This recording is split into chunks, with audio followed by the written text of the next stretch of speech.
ট্রেডিংকে অনেক মানুষই ভাবে যে জুয়া, যা খুব রাতারাতি কোটিপতি হওয়া সম্ভব। রাতারাতি কোটিপতি হওয়ার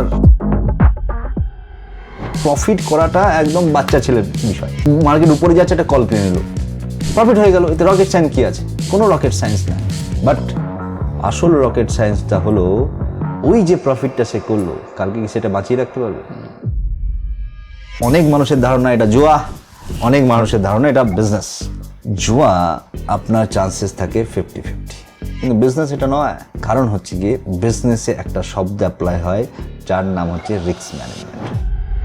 অনেক সময় আমাদেরকে কি হয়, জেনে শুনে নিজের কেনা দামের থেকে কম দামে বিক্রি করতে হয়, যেটাকে আমাদের টার্মসে বলা হয় স্টপ লস। আচ্ছা বলুন তো, সবজিওয়ালার কি প্রতিদিন সব মাল বিক্রি হয়ে যায়? না।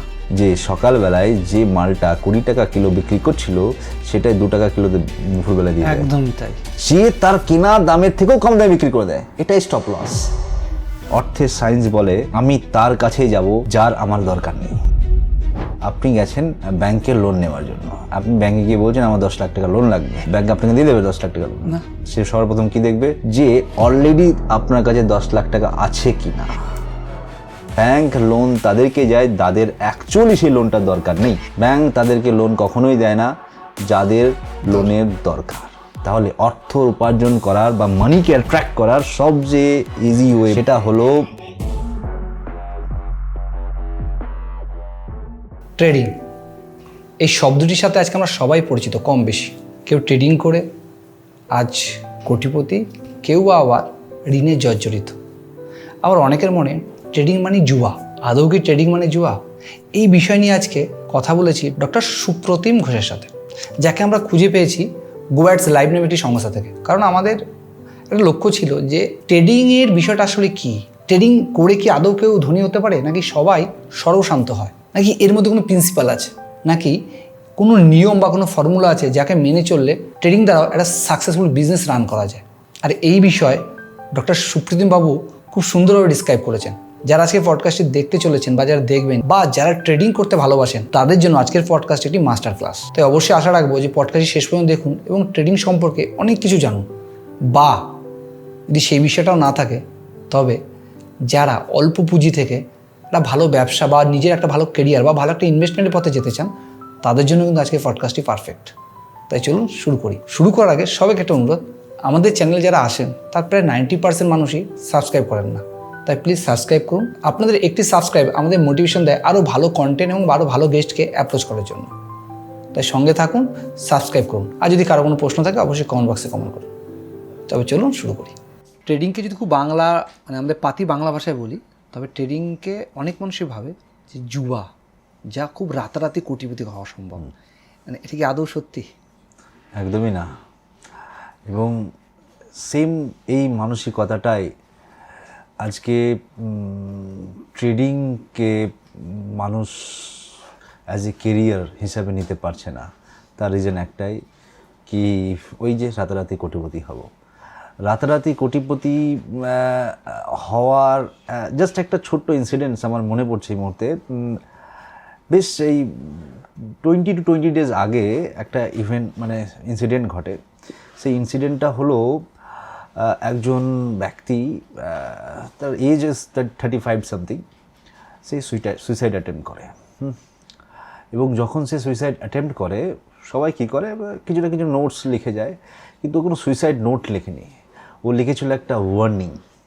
জানেন ওই ওয়ার্নিংটা কি? ওই ওয়ার্নিংয়ে উনি লিখে গেছেন যে তুমিও যদি আমার মতো মনে করে থাকো যে রাতারাতি ধনী হব, তাহলে নেক্সট বাড়িটা তোমার। আজ আমি করছি, নেক্সট বাড়িটা কিন্তু তোমার। সে লিখেছে ওখানে, আমি চার্টকে ব্লেম করেছি, আমি মার্কেটকে ব্লেম করেছি, আমি ব্রোকারকে ব্লেম করেছি, কিন্তু আমি আমার তাড়াতাড়ি বড়লোক হওয়ার মানসিকতাকে কোনোদিনও ব্লেম করিনি, আর যেটা আমাকে আজ এই সিদ্ধান্ত নিতে বাধ্য করেছে।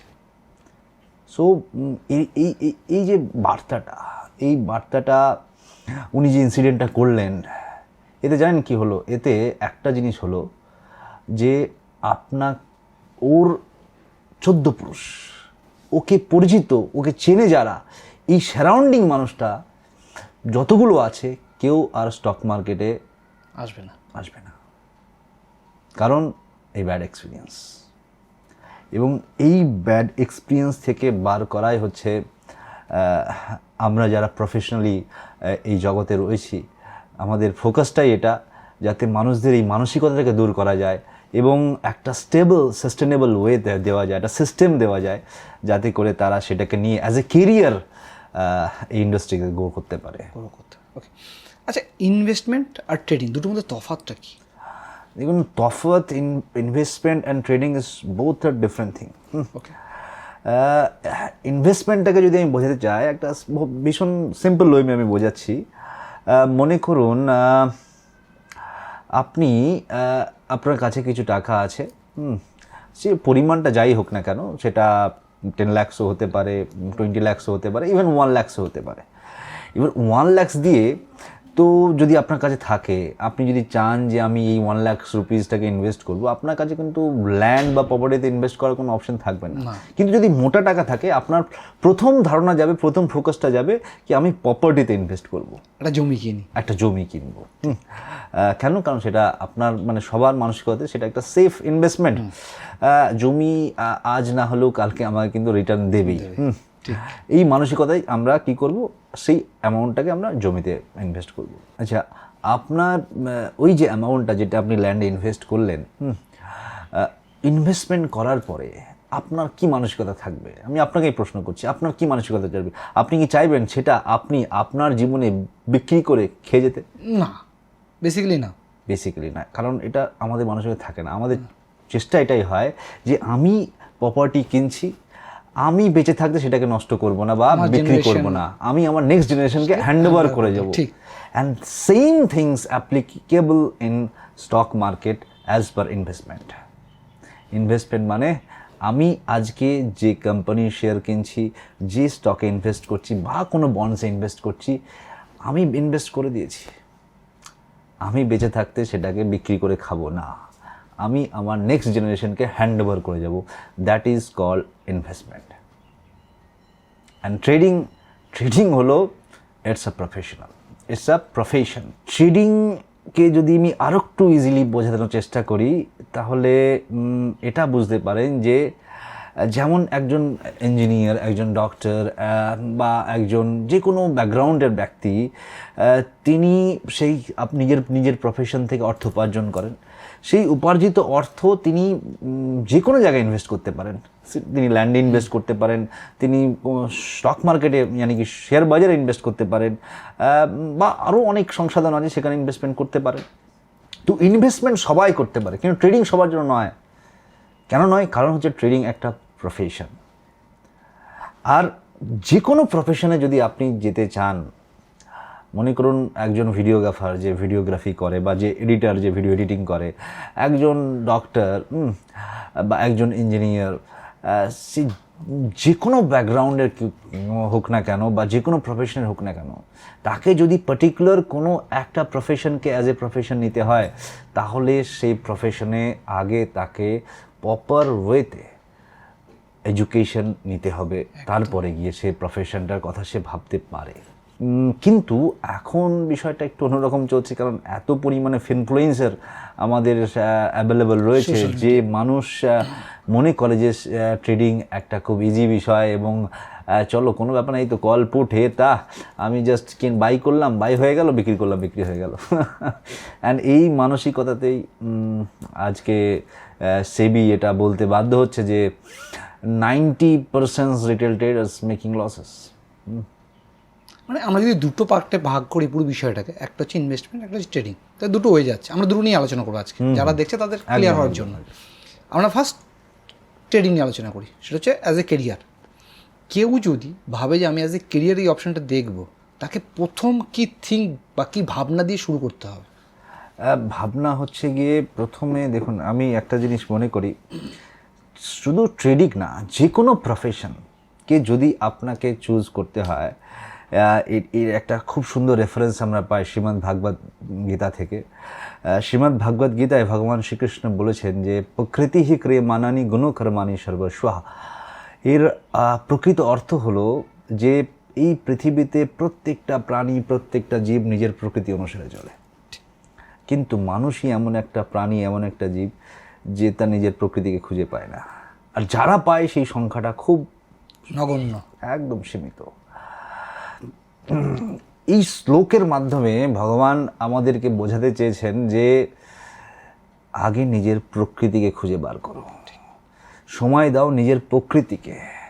আগে তোমাকে এটা বুঝতে হবে যে ট্রেডিংটা তোমার জন্য কিনা।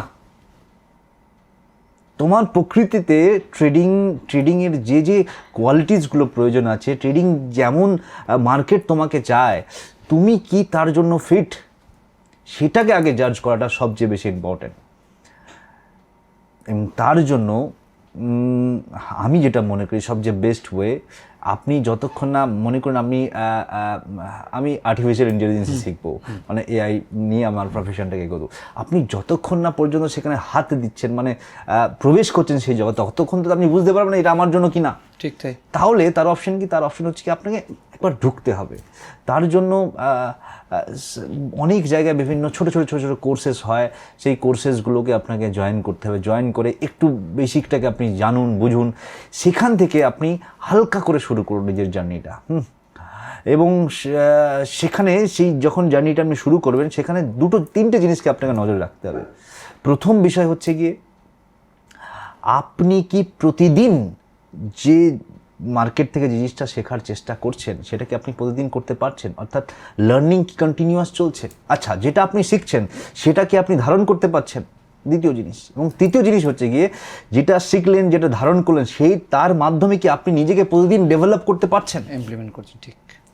যদি দেখেন যে ইয়েস, মার্কেটে যে জিনিসটা আমি শিখছি সেই জিনিসটা আমি নিজের মধ্যে ধারণ করে নিজের স্কিলটাকে ডেভেলপ করতে পারছি day by day, so you are on the right track, otherwise not. আপনি এত ভারী ভারী কথা বললেন, বাট বর্তমান সময় মানুষ এত ভারী শুনতে অভ্যস্ত নয়। মানে আমি কথাটা বলার কারণ হচ্ছে সবাই ইজি চায়, ইজি টু অ্যাক্সেস। যেমন অনেক অ্যাপস আছে যেখানে কি করছে, যে যখনই সেখানে লগ ইন করছে কিছু ক্লোন অ্যামাউন্ট দিচ্ছে বা ভার্চুয়াল কিছু অ্যামাউন্ট দিচ্ছে, সেখান থেকে ট্রেডিং প্র্যাকটিস করে ট্রেডিংয়ে নামছে। তবে আপনারা যারা প্রফেশনালি ট্রেডিং শেখাচ্ছেন তাদের কাছে মানুষ কেন যাবে? এটা হচ্ছে কারণ। দেখুন, রিয়েল মানি, ধরুন আমি একটা জিনিস মনে মনে কল্পনা করছি যে আমি এই জায়গাতে কিনলাম, এই জায়গাতে কেনার পর মার্কেটটা উপরে যাচ্ছে, আমি ওখানে গিয়ে বিক্রি করে দিলাম। সেটা ভাবনাটা একরকম, কিন্তু যখনই সেখানে আপনার নিজের হার্ড অ্যান্ড মানি প্রবেশ করে যাবে, পুরো সাইকোলজিক্যাল এন্টিটি বদলে যাবে। তখন আপনার হার্টবিট যেখানে 0 ছিল, এখানে মানে রকেটের গতিতে মানে মিলিসেকেন্ড কাউন্ট করে দীপ দীপ দীপ দীপ করতে শুরু করে দেবে। সো রিয়েল অর্থ দিয়ে ট্রেডিং করা আর একটা ভার্চুয়াল অ্যামাউন্ট নিয়ে ট্রেডিং করা, দুটোর মধ্যে মানে আকাশ পাতাল ডিফারেন্স রয়েছে।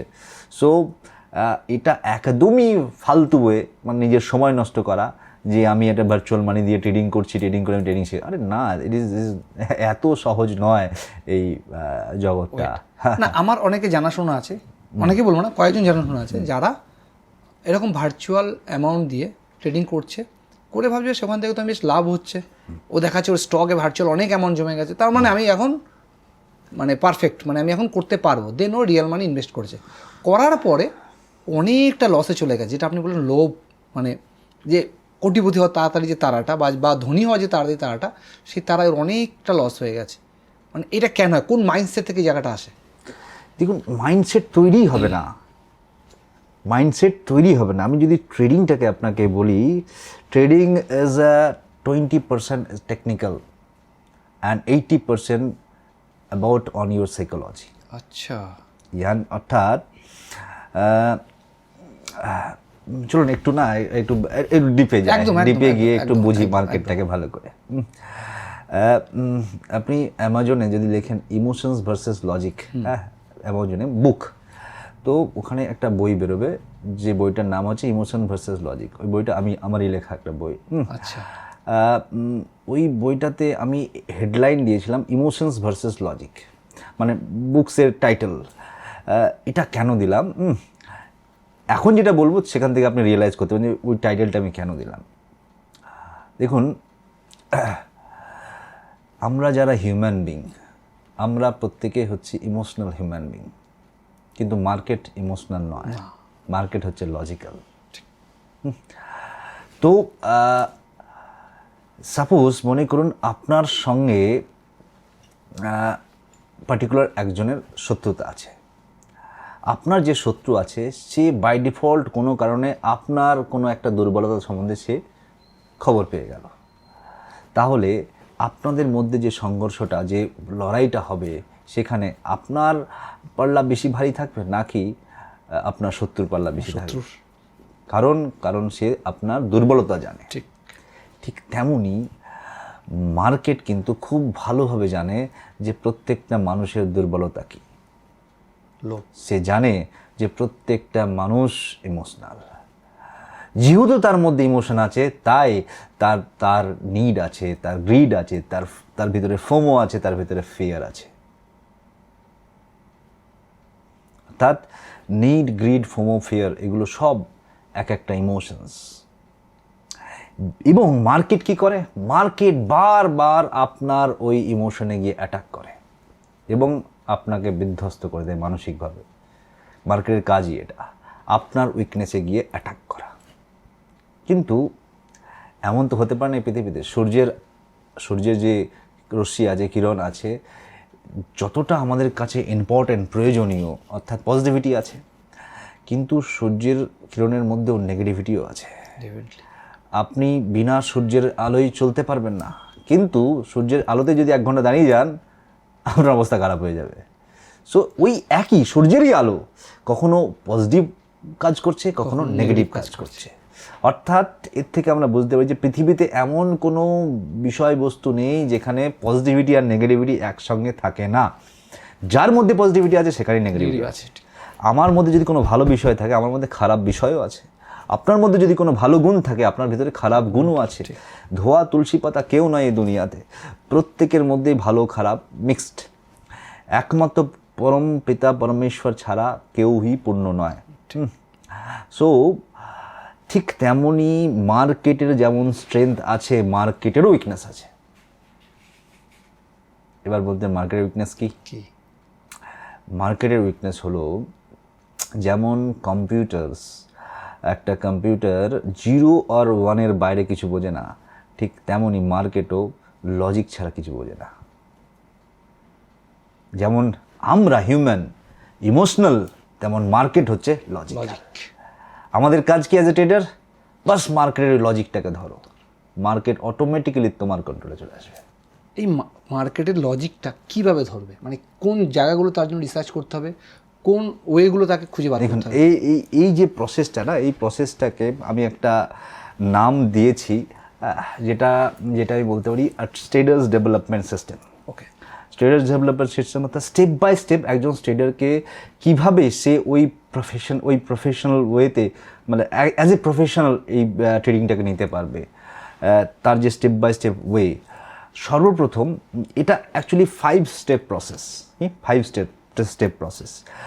সবার প্রথমে আপনাকে মার্কেটকে জানতে হবে। মার্কেটকে জানতে হবে বলতে মার্কেটের নানান দিক, মার্কেট কেন মার্কেট এসছে, মার্কেটের যে বিভিন্ন সেগমেন্টগুলো আছে সেই সেগমেন্টগুলো কেন বানানো হয়েছে। এই যে আমরা বলি ফিউচার অ্যান্ড অপশন, এই ফিউচার অপশন কেন, এই অপশন কী করে, খায় না মাথায় দেয়, এর কাজ কি, কেন অপশনকে বানিয়েছে, এই কলপুট কেনাবেচা করার জন্য নাকি এর অন্য পারপাস আছে। ক্যাশ মার্কেট আছে, ইকুইটি মার্কেট আছে, প্রি মার্কেট আছে, মানে প্রাইমারি মার্কেট আছে। তো এই বিভিন্ন যে ডেরিভেটিভস মার্কেট, এই বিভিন্ন যে মার্কেট রয়েছে, এই মার্কেটগুলো সম্বন্ধে আপনাকে জানতে হবে যে এই মার্কেটটা আমি জেনে গেলাম যে ক্যাশ মার্কেট, মানে ওখানে ক্যাশে ডিল করব, কিন্তু কেন ডিল করবো, কেন ডিল করব? এখানেই ডিফারেন্স চলে আসে। কি ডিফারেন্স চলে আসে? যে প্রথমে আমরা বলছিলাম না যে ট্রেডিং অ্যান্ড ইনভেস্টমেন্ট শব্দটাকে যদি আমি আরও একটু মানে ইজি ওয়েতে প্রেজেন্ট করে দিই, আপনার কাছে কিছু অর্থ আছে, আপনি কোনো একটা কোম্পানিকে সেই অর্থটা দিচ্ছেন, সেই কোম্পানি আপনার অর্থটা নিয়ে তার ব্যবসায় লাগাবে, তার ব্যবসায় লাগিয়ে তার ব্যবসা যদি বছরে 10% গ্রো করে, তাহলে আপনার ইনভেস্টেড ক্যাপিটালও 10% গ্রো করবে। ঠিক, তার কোম্পানি আপনার পয়সা নিয়ে যদি লসে যায়, তাহলে আপনার ইনভেস্টেড ক্যাপিটালও লসে যাবে। ঠিক, দ্যাট ইজ ইনভেস্টমেন্ট। আর ট্রেডিং কিন্তু তা নয়। Trading as a zero sum game. ট্রেডিংয়ে একজনের প্রফিট হবে তো একজনের লস হবে কখনোই। কারণ কি? কারণ আপনি যে জিনিসটা কিনছেন ট্রেডিংয়ে সেটা কেউ বিক্রি করছে, যে বিক্রি করছে সে বলছে যে দামটা বাড়বে না, তাই সে বিক্রি করছে। আর আপনি সেটা কিনছেন, মানে আপনার মনে হচ্ছে যে দামটা বাড়বে, তাই আপনি কিনছেন। দুজন তো ঠিক হতে পারে না। তাহলে দুজনের মধ্যে একজন কেউ না কেউ পরাজিত হবে। তাই ট্রেডিংকে জিরো সাম গেম বলা হয়। অর্থাৎ এই এই এই দুটো জায়গাতে যদি ইনভেস্টমেন্ট অ্যাজ এ ইনভেস্টর যদি কেউ মার্কেটে কাজ করতে চায়, তাহলে তার ক্ষেত্রে আমি বলবো যে একটু হালকা একটু পড়াশুনো করলেই, এখন বিভিন্ন ফ্রি সংশোধন আছে, সেগুলোতে যদি একটু পড়াশুনো করে যে কোনো ব্যক্তি ইনভেস্টমেন্ট করতে পারে, এবং করাটা অবশ্যই প্রয়োজনীয়। কেন প্রয়োজন? প্রথম প্রয়োজন হচ্ছে কি, আজকে যদি সাপোজ ধরুন ইউ হ্যাভ হিউজ মানি, আপনি সেটাকে সেফ ওয়েতে ইনভেস্ট করতে চান। আপনি যে কোনো জায়গায় কলকাতা বা যে কোনো একটা মেট্রোপলিটন সিটিতে বা মেট্রো সিটিতে বা টাউনে আপনি ল্যান্ড কিনে ইনভেস্ট করে দিন, বা বিল্ডিং বানিয়ে সেখানে কমার্শিয়াল বিল্ডিং বানাতে পারেন বা রেসিডেন্সিয়াল বিল্ডিং বানাতে পারেন, সেটাকে বিক্রি করতে পারেন বা রেন্টাল উপার্জন করতে পারেন, একটা রেকারিং রেভিনিউ কামাতে পারেন। কিন্তু যদি আপনার কাছে ওই অর্থটা না থাকে, যদি আপনার কাছে 5 লাখ থাকে, 10 লাখ থাকে, ওই 10 লাখ টাকা দিয়ে আপনি ল্যান্ড কিনতে পারবেন? একটা কোথায় যাবে? 1 ইঞ্চি পাওয়া যাবে না এমন যা রেট। তো ওই যে অল্প অর্থ, সেই অল্প অর্থটা আপনি ইজিলি, এই মার্কেট আপনাকে সেই সুযোগটা করে দিচ্ছে যে আপনার কাছে যদি 1,000 টাকাও থাকে বা 1 লাখ টাকাও থাকে বা 10 লাখ টাকা থাকে বা 10 কোটি টাকা থাকে, আপনার কাছে যে পরিমাণে অ্যামাউন্টটা থাক না কেন, আপনি সেটাকে গ্রো করাতে পারেন through of investment in our stock market. Okay, এই স্টক মার্কেট আমাদেরকে এই সুযোগটা করে দিচ্ছে যে আপনাকে এখানে কোনো এন্ট্রি ব্যারিয়ার নেই, ঠিক আছে না? তো এন্ট্রি ব্যারিয়ার না থাকার কারণে সবাই এখানে করেও। আমার প্রচুর স্টুডেন্ট আছে যারা বিভিন্ন ব্যাকগ্রাউন্ডের, কী বলবো, এক্স মিলিটারি থেকে শুরু করে আইএস আইপিএস, প্রচুর আমার স্টুডেন্টস আছে যারা রিটায়ারমেন্টের পরে প্ল্যান করে যে আমি কীভাবে, মানে দেখলে অবাক হয়ে, এত বয়স্ক স্টুডেন্ট এসে শিখছে এখানে, হ্যাঁ, এত এজেড, অ্যাবভ 60, তারা এসে স্টক মার্কেট শিখছে। মানে এটা ইটস এ ভেরি অ্যামেজিং একটা থিংস। বেসিক্যালি আমরা যেটা জানতাম যে ট্রেডিংটা জেনজিরা বেশি ফলো করছে, আপনি সেখানে 60 বছরের বৃদ্ধ গিয়েও সেটাকে নিয়ে পড়াশোনা করছে। একদম। যে 60 বছরের বৃদ্ধ বা যে 60 বছরের ব্যক্তি, তার কাছে একটা টাকা থাকতেই পারে, তার সারা বছরের তার সারা জীবনের সঞ্চয়টা থাকতে পারে। কিন্তু একটা জেনজির ক্ষেত্রে বা একটা 18-20 বছর ছেলের ক্ষেত্রে বা মেয়ের ক্ষেত্রে তার কাছে অতটা টাকা না থাকার কথা। সেই ক্ষেত্রে সে যদি ট্রেডিং শুরু করতে চায়, তার মিনিমাম ক্যাপিটাল কত থাকা উচিত, মিনিমাম, যে সে শুরু করতে পারে? দেখুন, শেখার জন্য তো আপনার কাছে যদি 20-30 হাজার টাকা থাকে তাহলে আপনি শুরু করতে পারেন জার্নি। কিন্তু স্টক মার্কেটের আরেকটা নাম আছে, নামটা কি জানেন? Capital market. স্টক মার্কেট কি ক্যাপিটাল মার্কেট? আচ্ছা, স্টক মার্কেটকে ক্যাপিটাল মার্কেট কেন বলা হয় জানেন? কেন? কারণ এই মার্কেটে যদি আপনাকে কাজ করতে হয়, একটাই সংসাধন, সেটা হচ্ছে ক্যাপিটাল, টাকা। যার অর্থ আছে তারই মার্কেট আছে, যার অর্থ নেই তার জন্য মার্কেট নয়। কারণ এখানে অর্থ দিয়ে অর্থ উপার্জন করতে হয়। আচ্ছা, যদি অর্থই সব কিছু হয়, তাহলে যাদের কাছে অর্থ নেই তারা কি এই ইন্ডাস্ট্রিতে এগোতে পারবে? আমার সেটাই প্রশ্ন। নিশ্চয়ই পারবে। কেন পারবে? আপনার কাছে অর্থ নেই, কিন্তু আপনার কাছে স্কিল তো থাকতে পারে। ডেফিনেটলি। এই পৃথিবীতে প্রচুর মানুষ আছে যাদের কাছে প্রচুর অর্থ আছে, but they don't know how I grow my fund, how I grow my investment amount, capital. তো if you have some skill to মানে যদি আপনার মধ্যে সেই স্কিলটা থাকে যে আপনি তার ক্যাপিটালকে গ্রো করিয়ে দিতে পারবেন, তাহলে সে কেন এগ্রি হবে না? এভাবেই চলে। আমরাও বড় হয়েছি, এইভাবেই বড় হয়েছি। আজ থেকে near about 12 years ago when I started my journey in stock market, আমি 5,000 টাকা দিয়ে শুরু করেছিলাম, 5? জাস্ট 5,000। কত বছর আগে? ইস 2013। আচ্ছা। তো আমি তখন পড়াশুনো চলছিল, ছোটোখাটো বিজনেসও করতাম, সঙ্গে এইদিকেও হালকা হালকা শুরু করে দিয়েছিলাম ইনভেস্টমেন্ট। কিন্তু মেইন আমার এখানে ফোকাস শুরু হয়েছে, মেইন ফোকাস আফটার 2017, এবং তার থেকেও আমি এখানে ডিপ প্রবেশ করেছি আফটার 2019। তো মানে 19-এর পর থেকে মানে অ্যাকচুয়ালি আমার প্রফেশনাল জার্নি শুরু হয়েছে এই বাজারের দিকে। তো এখানে যদি আমি আমার ব্যক্তিগত অনুভবের কথা বলি, যে আমি 5,000 টাকা দিয়ে শুরু করেছিলাম। ওই 5,000 টাকা দিয়ে যে শুরু করেছিলাম, and today I have managed over 30 CR capital, over 30 CR capital, and that is totally মানে is a maximum amount is self fund, and some কিছু প্রবজেক্টস আছে যাদের ফান্ড মানে ম্যানেজও করি। আপনি 5,000 টাকা দিয়ে শুরু করে আজকে এত অ্যামাউন্টের ম্যানেজ করছেন, এবং 2013 থেকে শুরু আছে 2026, নিয়ার অ্যাবাউট 13 ইয়ার্স।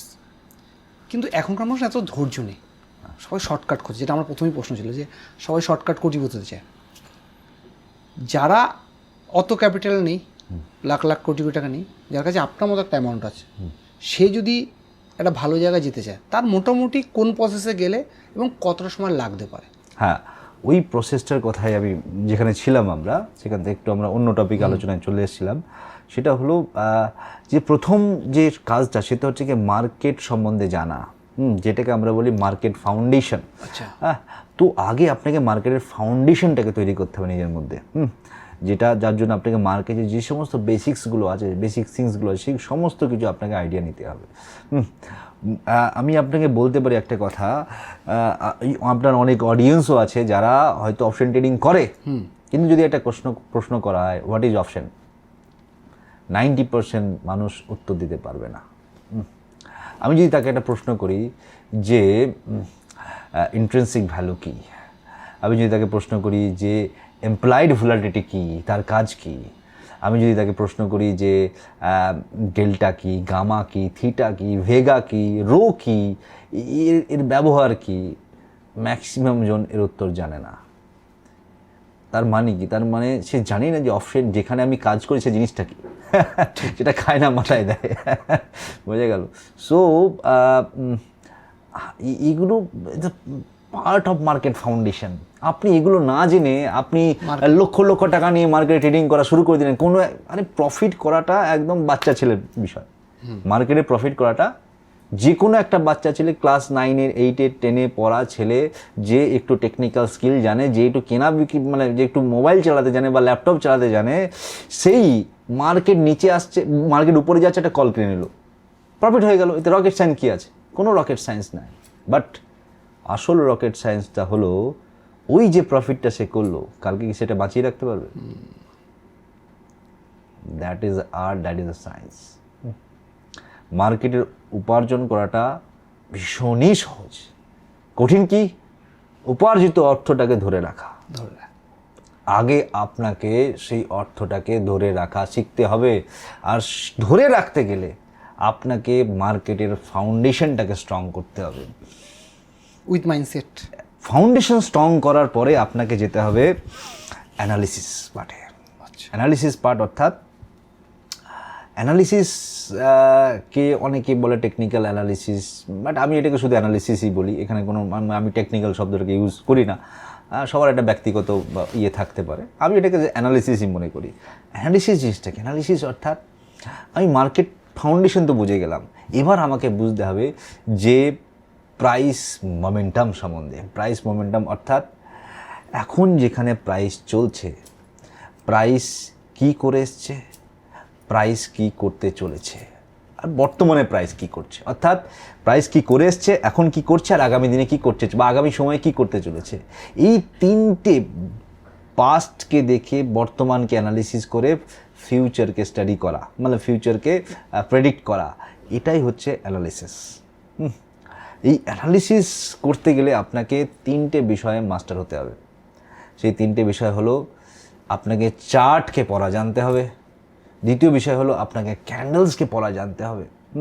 তৃতীয় বিষয় হলো আপনাকে মার্কেটের লিকুইডিটি, মার্কেটের সাপ্লাই ডিমান্ড কনসেপ্টকে জানতে হবে এবং ডিপ জানতে হবে। এই কোনো হাওয়াই নলেজ না কি মার্কেট এখান থেকে একটা পার্টিকুলার জায়গা থেকে মুভ করেছিল, আমি উপরে একটা লাইন ড্র করে দিলাম, মানে ওটা হচ্ছে সাপ্লাই। মোটেও না।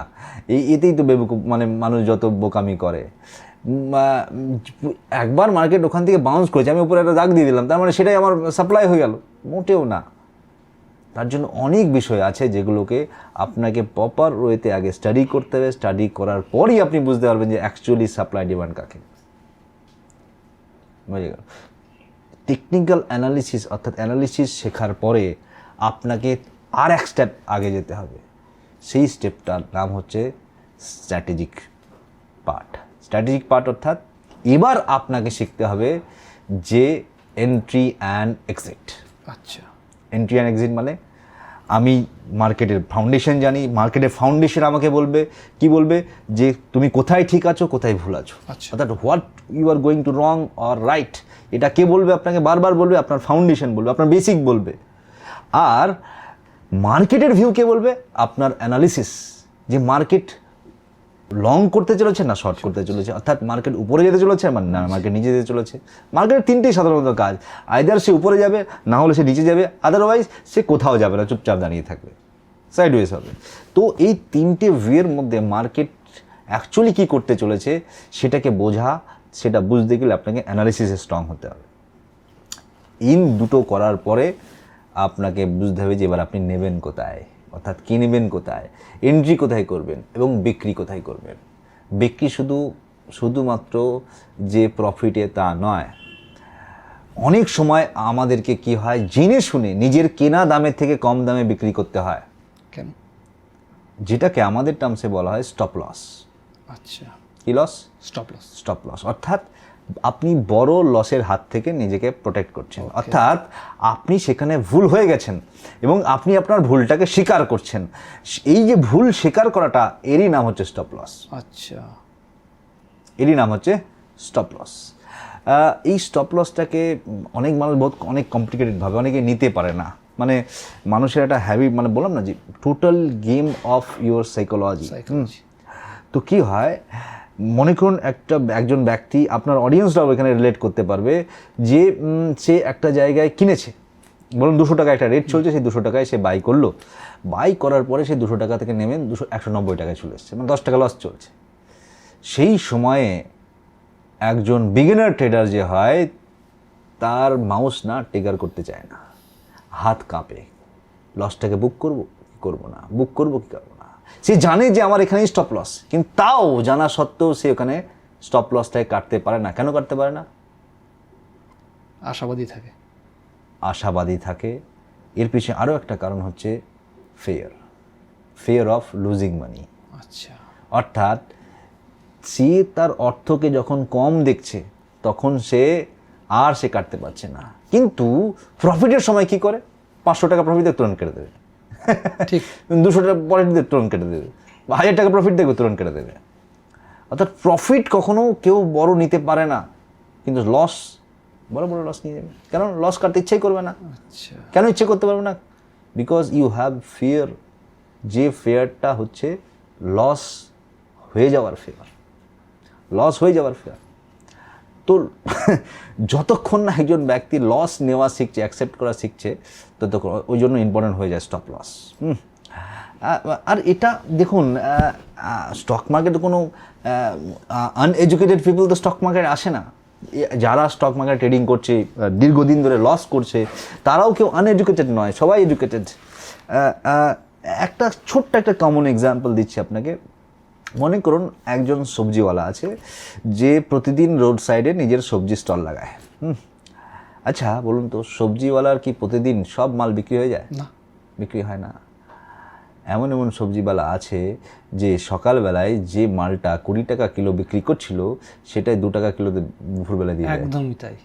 সে তার কেনা দামের থেকেও কম দামে বিক্রি করে দেয়। কেন বিক্রি করে? মালটা নষ্ট হবে। একদম, তাহলে পুরো লস হবে। এটাই স্টপ লস। এত সহজ করে মানুষ বোঝেন না বিষয়টা, আপনি তো সহজ করে বলছেন। এটাই স্টপ লস। একটা সবজিওয়ালা বোঝে, কিন্তু একজন এডুকেটেড ট্রেডার সে বোঝে না। সেটা নিতে গিয়ে তার মানে হৃদয় মানব বেরিয়ে চলে আসে। সো এগুলোই সাইকোলজিক্যাল বিষয়, যেগুলো আপনাকে ভালোভাবে প্রপার ওয়েতে, স্ট্রাকচার ওয়েতে আপনাকে প্রসেসের মাধ্যমে যেতে হবে, তবে আপনি এই জিনিসটা করতে পারবেন। একটা সবজিওয়ালা সে প্রতিদিন নিজের ব্যবসায় সেম জিনিসটাকে অ্যাপ্লাই করছে, কিন্তু আমরা ট্রেডিংয়ে গিয়ে সেটাকে অ্যাপ্লাই করতে পারছি না। বেসিক্যালি ট্রেডিং কত প্রকার হয়? ট্রেডিং তো অনেক প্রকার হয়, আমি এটাতে আসবো। তার আগে যেটাই আমরা ছিলাম অলরেডি সেটাকে আরেকটু আমরা একটু যাতে সবাই বুঝতে পারে পুরো প্রসেসটাকে। তো আমরা প্রথমে দেখলাম কি বেসিক ফাউন্ডেশন তৈরি করা, যে আপনাকে বারবার বলবে কোথায় আপনি ঠিক কোথায় আপনি ভুল।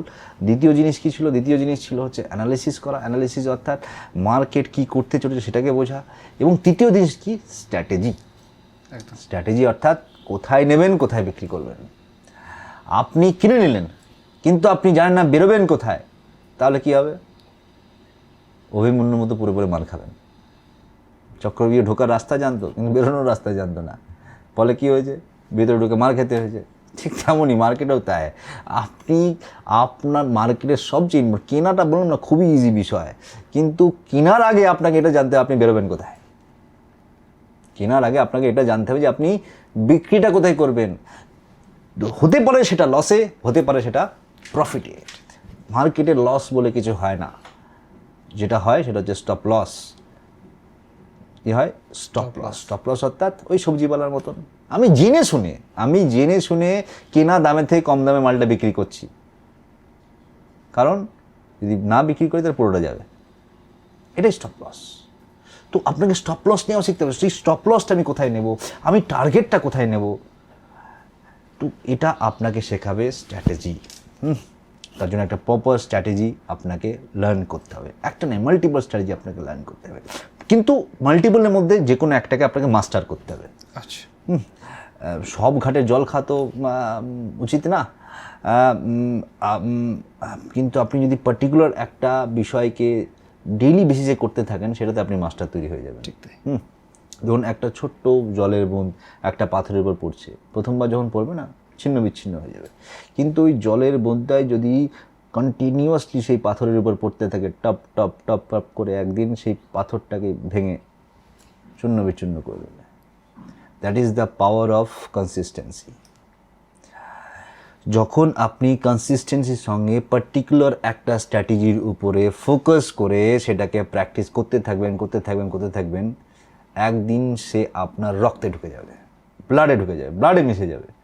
সেদিন আপনার কাছে এন্ট্রি করা, এক্সিট করা ভীষণ ইজি হয়ে যাবে। এবার আসছি চতুর্থ পার্ট, অর্থাৎ 3টে পার্ট কমপ্লিট হলো, বেসিক, অ্যানালিসিস অ্যান্ড স্ট্র্যাটেজি। এবার আপনাকে মাস্টার হতে হবে রিস্ক ম্যানেজমেন্ট। রিস্ক ম্যানেজমেন্টকে যদি আমি আমার দৃষ্টিভঙ্গিতে আমি যদি এটাকে এক লাইনে বোঝাই, risk management means to be a businessman. অর্থাৎ স্টক মার্কেটের অনেক মানুষের ধারণা এটা জুয়া, অনেক মানুষের ধারণা এটা বিজনেস। এই জুয়া আর বিজনেসের মধ্যে ছোট্ট একটা লাইন, মানে ছোট্ট একটা ওয়ার্ডসের ডিফারেন্স আছে, জানেন কি? জুয়া আপনার চান্সেস থাকে 50-50, মানে টস করছে না, আইদার হেড হবে না টেল হবে। ঠিক তেমনই জুয়াতেও আপনার চান্স কি 50-50। আপনি একটা লটারি কিনছেন, চান্সেস কি 50-50। আপনি পেতেও পারেন, জিততে পারেন, নাও জিততে পারেন। কিন্তু বিজনেস এটা নয়। কেন নয়? কারণ হচ্ছে গিয়ে বিজনেসে একটা শব্দ অ্যাপ্লাই হয় যার নাম হচ্ছে রিস্ক ম্যানেজমেন্ট। কি? Risk management. আমরা যে কোনো বিজনেস করি সেখানে আমরা প্রপার রিস্ক ম্যানেজমেন্টের সঙ্গে বিজনেস করি, তাই সেখানে আমাদের পুরো লস হওয়ার সম্ভাবনা কমে যায়। কিন্তু জুয়াতে আপনি রিস্ক ম্যানেজ করতে পারবেন না, একটা লটারি টিকিট কেটে আপনি রিস্ক ম্যানেজ করতে পারবেন না। তাহলে এই জিনিসটাকে যদি আমরা একটু সাম আপ করি না, তাহলে বোঝা যাবে কি যে ট্রেডিংয়ে যারা গ্যাম্বলিং করে বা ট্রেডিংকে যারা গ্যাম্বলিং মনে করে, এই জন্য মনে করে যে তারা রিস্ক ম্যানেজমেন্টকে ফলো করে না। যেই আপনি আপনার ট্রেডিংয়ে রিস্ক ম্যানেজমেন্ট ফলো করবেন, সেই ট্রেডিং জুয়া থেকে বিজনেসে শিফট হয়ে যাবে। ঠিক। Without risk management trading called gambling অর্থাৎ জুয়া, with risk management in trading it's call business. Business, যেটা আপনি শুরুতেই বললেন। একদম। সো আমাদের কাছে এটা বিজনেসই, কারণ আমরা রিস্ক ম্যানেজমেন্টকে আমরা মাস্টার করেছি। যেই মাস্টার করবে সেই বিজনেসম্যান হয়ে যাবে এই ইন্ডাস্ট্রিতে, আদারওয়াইজ নট। সারা জীবন আপনি জুয়ায় খেলে যাবেন, জুয়া খেলতে খেলতে না থাকবে প্যান্ট, না থাকবে জামা, হাতে থাকবে একটা বাটি, আর থাকবে রোড। দ্যাট ইজ কঠিন হলেও সত্যি এটাই বাস্তব। অ্যান্ড লাস্ট পয়েন্ট, সেটা হলো ট্রেডার্স সাইকোলজি, অর্থাৎ ট্রেডার্স মাইন্ডসেট। ওই যে প্রথম 5টা বিষয়, basic analysis, strategy and risk management, এই 4টে বিষয়কে বেঁধে রাখবে, একটা কাঠামোতে জুড়ে রাখবে, তার নাম হচ্ছে সাইকোলজি। অর্থাৎ ওই যে 4টে পয়েন্ট বলেছিলাম প্রথমেই, নিড, গ্রিড, ফিয়ার, ফোমো। দেখুন মানির যে সায়েন্স না, মানি সায়েন্স খুব ইন্টারেস্টিং জিনিস। অর্থের যে সায়েন্স আছে, সেই অর্থের সায়েন্স একটা কথা বলে, মানে সে বারবার আমাদেরকে কিছু একটা বোঝাতে চায়। সেটা হলো অর্থের সায়েন্স বলে যে আমি তার কাছেই যাব যার আমার দরকার নেই, যার আমার দরকার নেই। অর্থাৎ যার আমাকে দরকার আমি তার কাছে যাই না। এটাকে একটা এক্সাম্পল দিয়ে বোঝায়। সাপোজ মনে করুন আপনি খুব নিডি, হ্যাঁ, আপনি গেছেন ব্যাংকে লোন নেওয়ার জন্য। আপনি ব্যাংকে গিয়ে বলছেন আমার 10 লাখ টাকা লোন লাগবে, ব্যাংক আপনাকে দিয়ে দেবে 10 লাখ টাকা লোন? না, দেবে না। সে সর্বপ্রথম কী দেখবে, যে অলরেডি আপনার কাছে 10 লাখ টাকা আছে কি না, আগে সে সেটা চেক করবে। কেন চেক করবে? কারণ সে দেখবে যে আপনি 10 লাখ টাকা তাকে উইথ দ্য ইন্টারেস্ট ফেরত দিতে পারবেন কিনা। আপনি তখনই ফেরত দিতে পারবেন যখন অলরেডি আপনার কাছে থাকবে। আচ্ছা, যদি আপনার কাছে অলরেডি 10 লাখ টাকা থাকে, তাহলে লোনের কি দরকার আছে? কি বলে বুঝতে পেরেছেন? লোনের দরকার নেই। তাহলে ব্যাংক লোন তাদেরকে যায় যাদের অ্যাকচুয়ালি সেই লোনটার দরকার নেই। ব্যাংক তাদেরকে লোন কখনোই দেয় না যাদের লোনের দরকার। কি বলে বুঝতে পেরেছেন? একদম। এটাই হচ্ছে মানি সায়েন্স। অর্থ তার কাছেই যায় যার দরকার নেই, যার অর্থের প্রয়োজন আছে তার কাছে অর্থ কোনোদিনও যাবে না। তাহলে অর্থ উপার্জন করার বা মানিকে অ্যাট্রাক্ট করার সবচেয়ে ইজি ওয়ে, বা সবচেয়ে যদি বলি একটা পার্টিকুলার মাইন্ডসেট, সেটা হলো সাধু হয়ে যাওয়া। কি হয়ে যাওয়া? সাধু হয়ে যাওয়া। সাধু হয়ে যাওয়া মানে ব্রহ্মচারী হয়ে যাওয়া না, যে আমি সংসার জীবন পালন করব না, ব্রহ্মচারী হয়ে গেলাম, সাধু হয়ে গেলাম, না। এই সাধু যে বাংলা অর্থ, এটা তো অ্যাকচুয়ালি সংস্কৃত ওয়ার্ডস। যদি আমরা এটাকে একটু ডিপলি ভাঙি না, তাহলে সাধু অর্থটাকে পাবো, যিনি সমস্ত স্বাদের ঊর্ধ্বে, তিনি তো সাধু। একদম। সমস্ত স্বাদের ঊর্ধ্বে মানে হচ্ছে ওনার যা আছে সব ঠিক। শ্রীমদ্ ভাগবত ভগবান শ্রীকৃষ্ণ বলছেন, সুখে দুঃখে সমকৃত লাভ লোভ জয়া জয়। অর্থাৎ যিনি সুখে দুঃখে সমান মনোভাবা সম্পন্ন, শীতষ্ণ সুখ দুঃখদা আগাম অপাইন নিত্যা তান তিতিক্ষম ভারত। অর্থাৎ শীতে গ্রীষ্মে শীতষ্ণ সুখ দুঃখদা, ইয়ানি কি শীতকালেও যেমন গরমকালেও যিনি সমমনোভাবা সম্পন্ন থাকতে পারেন, তেমনি যিনি সুখেও এবং দুঃখে সমমনোভাবা সম্পন্ন থাকতে পারেন, তিনি হচ্ছেন প্রকৃত শান্তির অধিকারী। অর্থাৎ তিনি একমাত্র যোগ্য শান্তিকে উপলব্ধ করার। দুঃখ আপনাকে মানতে হবে যে there is a part of my life. কেউ জীবনে কোনোদিনও সবসময় আনন্দে জীবন কাটাতে পারে না।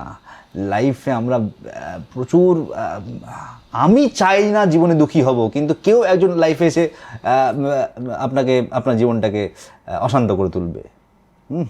আমি জানি আমি একজন ভালো ড্রাইভার, আমি আমার লাইফের গাড়িটাকে খুব সুন্দরভাবে ড্রাইভ করে নিয়ে যাব, কিন্তু পাশ থেকে যদি কেউ ঠুকে দেয় গাড়িটাকে,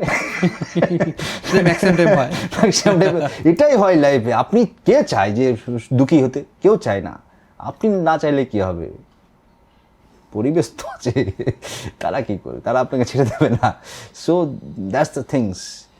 আপনার কাজ হচ্ছে গিয়ে লাইফে যাই আসুক, চুপচাপ স্টিল সেটাকে অ্যাকসেপ্ট করা এবং সেই স্টেটটাকে এনজয় করা। অর্থাৎ দুঃখটাকেও এনজয় করা, সুখটাকেও এনজয় করা। যদি আপনি এটা করতে পারেন, তাহলে আপনি প্রকৃত সাধু। গেরুয়া বস্ত্র পরানো, এটা আমার ধারণা। আমি যতটুকু শাস্ত্র মানে একটু নাড়াঘাটা পড়েছি, সেখান থেকে আমি এইটুকু শিখেছি যে সাধু মানে আপনি সমস্ত স্বাদের বাইরে, যে আসলেও ভালো, না আসলেও ভালো। তার মানে এটা নয় যে মানে আমার কাছে আছে মানে আমি ভালো কোনো এসি রুমে থাকবো না, আমি ভালো কোনো টিভি কিনবো না, বা আমি গাড়িতে চড়বো না। না, আপনি যদি দেখেন না আমাদের দেশে যত সাধু আছে তাদের কাছে যা কোয়ালিটির কার আছে বড় বড় বিজনেসম্যানের কাছেও নেই। একজন সাধু বৃন্দাবনে চলে যান, মার্সিডিজে ঘুরে বেড়ায়, তাহলে তারা তো সাধু। হ্যাঁ, তারা তো সাধু, তাহলে মার্সিডিজে কেন ঘুরে বেড়ায়? না, সাধু মানে তা নয় যে আমি মার্সিডিজে চড়বো না বা আমি রোলস রয়েসে চড়বো না। এই পৃথিবীতে মানে একজন টপ ক্লাস যদি সন্তের কথা বলি তাহলে ওশো, নাম শুনেছেন নিশ্চয়ই, আপনি জানেন 200+ রোলস রয়েস আছে ওশোর কাছে। কিতনা? 200+ রোলস রয়েস, যেটা রোলস রয়েসের মালিকের কাছেও নেই। সে নিজেই শকড, সে নিজেই shocked. And that is true, আপনি গুগল করে দেখবেন, আপনি পেয়ে যাবেন। কি করে তো গাড়ি gift, it's a gift. So it's very interesting. মানুষের হয়তো রেজিস্টার করবে না এই শব্দটা, যে আরে আমার যদি আকাঙ্ক্ষাই লাইফে না থাকে, আরে আকাঙ্ক্ষার কথা, আমি ভিশন মিশনের কথা বলছি না, আমি বলছি তোমার মাইন্ড স্টেটের কথা বলছি, যে নিজেকে কি হতে হবে। আরে কিছু আসলেও ভালো, কিছু না আসলেও ভালো, আমার কাজে যে কর্ম করা, আমি কর্ম করে যাবো চুপচাপ। এটাই সাধুর মানসিকতা, এটাই সাধুর মানসিকতা। আমার কাজ হচ্ছে কর্ম করা, রেজাল্ট আমার হাতে নেই, বাস কর্ম করে যেতে হবে, রেজাল্ট অটোমেটিক্যালি চলে আসবে। আমি না বাড়তি মানে পরবর্তী কথায় যাওয়ার আগে আমি আপনার জ্ঞান সম্পর্কে জানতে চাইছি। আপনি ট্রেডিংয়ে তো ব্যস্ত, এত বড় একটা কোম্পানিকে ওন করছেন, তার বাইরে যে আপনি এত কালচারের মধ্যে কী করে আছেন, মানে এত ম্যানেজ করেন কী করে? আপনি গীতার শ্লোকগুলো বলছেন, মানে আপনি এত স্পিরিচুয়াল থাকছেন কী করে? স্পিরিচুয়াল না, এটা এটা এটা এটা হচ্ছে গিয়ে, এটা আমার মা বাবার কারণে। মা বাবার কারণে বলতে গেলে আমার বাবারই যে একজন কীর্তনিয়া, আচ্ছা, দ্যাটস ওয়াই আমাদের বাড়িতে মানে শাস্ত্রের চর্চা সবসময় কন্টিনিউ, মানে দিনে 7-8 ঘন্টা তো এভরিডে চলতেই থাকে। যখনই বাবা বাড়িতে থাকে বা অনেক গুণীজন বাড়িতে আসেন, এই সব চর্চাই চলে সারাদিন। এবং সেই সুবাদে বাবা মায়ের যে কালচারটা, সেই কালচারটা বাই ডিফল্ট ছেলে মেয়ের কাছে আসে। সেই সূত্রে আমরাও ছোটোবেলা থেকে স্বাস্থ্য চর্চা করছি, ওটা ওর কারণে, ওটা আদার্স কোনো কারণ নয় যে আমি আলাদাভাবে। আপনি সবকটা উদাহরণ দিচ্ছেন গীতাকে টেনে, তার জন্য আমার কৌতূহল হলো ব্যাপারটা। গীতাকে টেনে উদাহরণ দেওয়ার এর মেন পারপাস হলো, আমি মনে করি শ্রীমদ্ ভাগবত গীতা হচ্ছে এই পৃথিবীর সেই গ্রন্থ। আমি এটাকে ধর্মগ্রন্থ বলছি না, কেন বলছি না, কারণ শ্রীমদ্ ভাগবত গীতা কোনো জায়গায় লেখা নেই যেটা ধর্মগ্রন্থ। শ্রীমদ্ ভাগবত গীতা হচ্ছে ইয়োর আপনার লাইফের দর্শন, একদমই তাই। দ্যাট ইজ আ ফিলোসফিক্যাল বুক, পৃথিবীর সবচেয়ে বড় ফিলোসফিক্যাল বুক, যেটা 5200 বছর আগে ভগবান শ্রীকৃষ্ণ অর্জুনের বিহাপে আমাকে দিয়ে গেছে, আপনাকে দিয়ে গেছে, যে আপনি জীবনে সফল কীভাবে হবেন, আপনি কিভাবে শান্তির সাথে সুখ আর দুঃখকে ম্যানেজ করে লাইফে চলবেন, সেই রাস্তাটা দিয়ে গেছে। সেই রাস্তা পেতে গেলে আপনাকে আশ্রয় নিতেই হবে শ্রীমদ্ ভাগবত গীতা। আমি এর মধ্যে একটা প্রশ্ন করছিলাম যে ট্রেডিং কত প্রকার, এই প্রকার ক্ষেত্রে কী? ট্রেডিং অ্যাকচুয়ালি অনেক রকমের হয়। যেমন ধরুন, সবচেয়ে আমি বলি একদম সবচেয়ে লো লেভেল থেকে শুরু করি, মানে সবচেয়ে বিগিনিং স্টেজ থেকে। বিগিনিং স্টেজে এক প্রকার ট্রেডিং হয়, যেটা আপনি আজকে কিনলেন, 10 দিন পর, 5 দিন পর বা 1 মাস পর বিক্রি করবেন, যেটাকে আমরা আমাদের ভাষায়, মানে টেকনিক্যাল ভাষায় বা মার্কেটের ভাষায় বলা হয় সুইং ট্রেডিং। আচ্ছা, এর থেকে আরেকটু যদি ফাস্ট যায় তাহলে নেক্সট যে ট্রেডিংটা আসে সেটা হচ্ছে গিয়ে আপনার ওই ইন্ট্রাডে ট্রেডিং। ইন্ট্রাডে ট্রেডিং অর্থাৎ আমি আজকে কিনছি এবং আজকেই সেটাকে বিক্রি করব। সে যে কোনো টাইমে আমি আজকের মধ্যে সেটা বিক্রি করতে পারি, সেটাকে বলা ইন্ট্রাডে, কিন্তু আপনাকে আজকেই বিক্রি করতে হবে, সেটা হচ্ছে ইন্ট্রাডে ট্রেডিং। আচ্ছা, এর থেকেও যদি আরও শর্টার ভার্সনে যায় তাহলে সেটা হচ্ছে যেটার নাম হচ্ছে স্ক্যাল্পিং। অর্থাৎ আপনি এখনই কিনলেন আর উইদিনে 5 মিনিটস, উইদিনে 1 মিনিটস, উইদিনে 2 মিনিটস, উইদিনে 3 মিনিটস আপনি সেটাকে বিক্রি করলেন, এটা হচ্ছে স্ক্যাল্পিং। আমি যদি এর থেকেও মানে আরও নিচে যায়, তার মানে আরও লেভেল আপ করি, তাহলে ফাইন টিউন যে ট্রেডিং সেটাকে বলা হয় HFT, অর্থাৎ high frequency trading. High frequency trading অর্থাৎ মানে এতটা স্পিডে হাই ফ্রিকোয়েন্সি ট্রেডিং হয় আপনি সেটাই করবেন। যেমন ধরুন যারা টেকনিক্যালি একটু মানে মার্কেটটাকে বোঝেন তারা বুঝতে পারবেন, প্রাইস যখন মুভ করে না, ধরুন কোনো একটা পার্টিকুলার অ্যাসেটের দাম হচ্ছে 10 টাকা, সে কিন্তু 10 টাকা থেকে 12 টাকা যায় না, সে প্রথমে 10 টাকা থেকে 10 টাকা 5 পয়সা, 10 টাকা 10 পয়সা, মানে কি 5 পয়সা অন্তর অন্তর কি হয় ট্রেড হয়। তো প্রচুর সংখ্যক ট্রেডার আছে যারা শুধুমাত্র এই 5 পয়সা 5 পয়সাকে উপার্জন করার জন্য মার্কেটে আসে। তারা হচ্ছে HFT ট্রেডার, যারা কেনে ওই দিনের সেকেন্ড সেটাকে বিক্রি করে। আচ্ছা, কেনে ওই দিনের সেকেন্ড সেটাকে বিক্রি করে, এরা হচ্ছে HFT high frequency trader. So এই কটা হচ্ছে আমাদের ক্যাটেগরি। প্রথমে সুইং ট্রেডিং, ইন্টারডে ট্রেডিং, তারপরে আপনি স্ক্যাল্পিং করছেন এবং তারপরে আপনি HFT ট্রেডিং করছেন। ওকে, আপনি টেকনিক্যাল একটা ওয়ার্ড বলছেন ক্যান্ডেল, বেসিক্যালি মানে এই নামটা না খুব কমন ইন্টারনেটে। মানুষ ক্যান্ডেল বুঝবে কী করে, বা ক্যান্ডেলের প্রকারভেদ আছে কিছু? আমি একটু টেকনিক্যালি প্রশ্ন করছি। দেখুন না, আজকের ডেটে না ক্যান্ডেলে কিন্তু অত গুরুত্ব নেই। আচ্ছা আচ্ছা, কিন্তু গুরুত্ব আছে, ভীষণ গুরুত্ব আছে। কি বললাম, মানুষ ভুলটা কোথায় করে? মানুষ ভুলটা করে হচ্ছে গিয়ে ইউটিউবে কোনো একটা ভিডিও দেখে নিয়েছে, কি দেখে নিয়েছে পার্টিকুলার একটা ক্যান্ডেল, আমি একটা নাম বলছি মর্নিং স্টার। মর্নিং স্টার হয়ে গেছে মানে হচ্ছে মার্কেট এবার বুলিশ হয়ে যাবে। তো আমায় কি করতে হবে, মর্নিং স্টারের নিচে আপনি স্টপ লস দিয়ে দিলেন, মর্নিং স্টার হয়ে যাওয়ার পর সেটা যখন ব্রেকআউট হবে তখন আপনারা কিনে নেবেন। এটা কমনলি আমাদেরকে শেখানো হয়েছে। এবং তার এই রুলসে যখন সে ট্রেডিং শুরু করে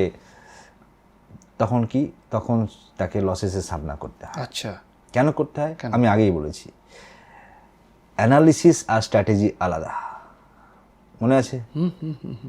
অ্যানালিসিসে ক্যান্ডেল আছে, অ্যানালিসিসে চার্ট আছে, অ্যানালিসিসে সাপ্লাই ডিমান্ড আছে, কিন্তু ক্যান্ডেল বা চার্ট কখনোই আপনার এন্ট্রি অ্যান্ড এক্সিটকে ডিজাইন করতে পারে না।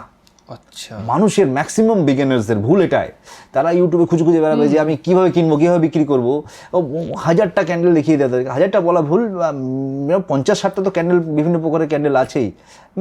তারা মনে করে, তারা ওখানে ডেফিনিশনও দিয়ে দিয়েছে, এটা এই, এটা এই, এটা অমুক হলে এটা তমুক, হ্যাঁ এটাকে এরকম যদি চার্টে তৈরি হয় তাহলে আমাকে এইভাবে কিনতে হবে, বিক্রি করতে হবে, এবং সেটা করার ফলেই তারা প্রবলেম হয়। কিন্তু যারা প্রফেশনাল তারা কখনোই ক্যান্ডেল দেখে ট্রেডিং করে না। আচ্ছা, ক্যান্ডেল একটা part of price action. Candle একটা প্রাইস অ্যাকশনের একটা পার্ট। প্রাইস অ্যাকশন অর্থাৎ প্রাইস অর্থাৎ ভাও মানে হচ্ছে গিয়ে রেট বলতে পারি, হ্যাঁ, অ্যান্ড অ্যাকশন মানে হচ্ছে তার গতিবিধি। তো একটা প্রাইসের গতিবিধিকে বোঝার জন্য আমি ক্যান্ডেলটাকে ইউজ করতে পারি, কিন্তু ক্যান্ডেল থেকে আমি কেনা বেচা করতে পারি না। এটা অনেক বড় ধরনের ভুল কিন্তু আমাদের ট্রেডার্সরা করছে বর্তমানে, এবং করেও। দেখিও বিভিন্ন জায়গা থেকে যখন স্টুডেন্টসরাও আছে বলেছে স্যার আমি 10 লাখ টাকা লস করেছি। কী করে লস করেছে? এই ক্যান্ডেল দিকে ট্রেডিং করতাম, লস হয়ে গেছে। ম্যাক্সিমাম লসটা মনে হচ্ছে আমার ক্যান্ডেলের জন্যই খায়। শুধু নট অনলি ক্যান্ডেল, চার্টেরও বিভিন্ন ধরনের প্যাটার্নস আছে। যেমন অনেকের নাম শুনেছেন হেড অ্যান্ড শোল্ডার, অনেকের নাম শুনবেন কাপ অ্যান্ড হ্যান্ডেল, অনেকে ওই সিমেট্রিক্যাল ট্রায়াঙ্গেল, বিভিন্ন ধরনের চার্ট প্যাটার্নস আছে।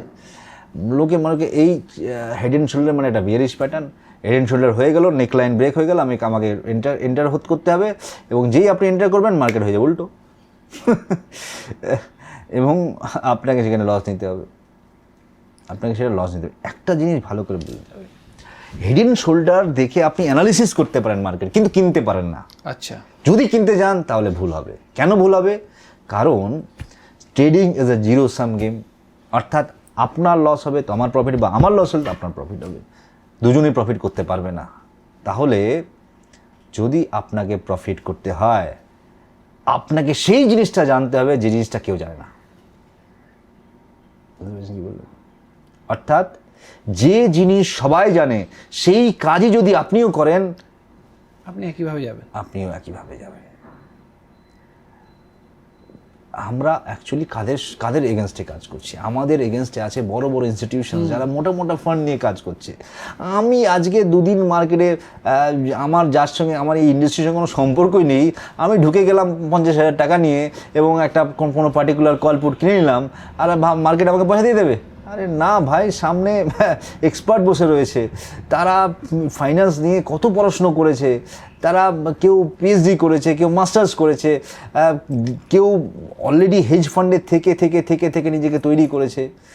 তো এত বড় বড় ইনস্টিটিউশনের সামনে থেকে আপনি সেই পয়সা নিয়ে চলে আসবেন?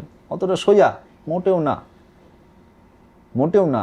তাহলে আপনাকে এমন কিছু করতে হবে যেটা কেউ করে না। কি করে না? কেউ করে না। যেটা কেউ করে না। ফর অ্যান এক্সাম্পল বলি, আমরা মার্কেটে দু ধরনের পার্টিসিপেন্টস আছে। একটা হচ্ছে রিটেল পার্টিসিপেন্টস আর একটা হচ্ছে কি ইনস্টিটিউশনাল পার্টিসিপেন্টস। ইনস্টিটিউশনাল পার্টিসিপেন্টস অর্থাৎ যারা বড় ফান্ড নিয়ে আসে, আর রিটেল ট্রেডের কাজ আর ছোটো ছোটো ফান্ডে কাজ করে। এবার অ্যাকচুয়ালি যদি আমরা বলি, বড় যারা ইনভেস্টার্স তাদের কিন্তু সিধা টার্গেট থাকে একটাই, ওই ছোটো ছোটো মাছগুলোকে গিলে খাওয়া। অর্থাৎ ওরা শার্ক। কী করবে শার্ক? যদি সামনে কোনো ছোটো পায় একদম গিলে নেবে। সেম কাজ তাদের টার্গেটই হচ্ছে রিটেল ট্রেডারদের পয়সাগুলোকে নিজের পকেটে ঢোকানো, এটাই তাদের কাজ। এই দেখুন, আমরাও তো রিটেল ট্রেডার, আমরাও তো সেই লেভেলের এখনও পৌঁছইনি, আমরাও রিটেল ট্রেডার।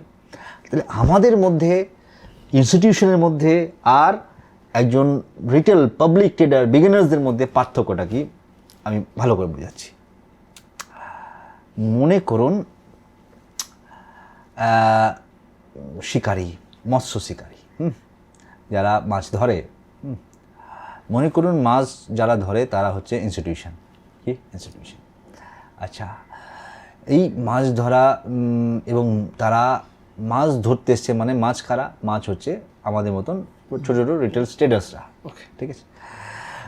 যদি ইনস্টিটিউশনকে মাছ ধরতে হয় তাহলে সে কী করে? সর্বপ্রথমে চারা ফেলবে। কী ফেলবে? চারা। সে প্রথমে চারা ফেলে।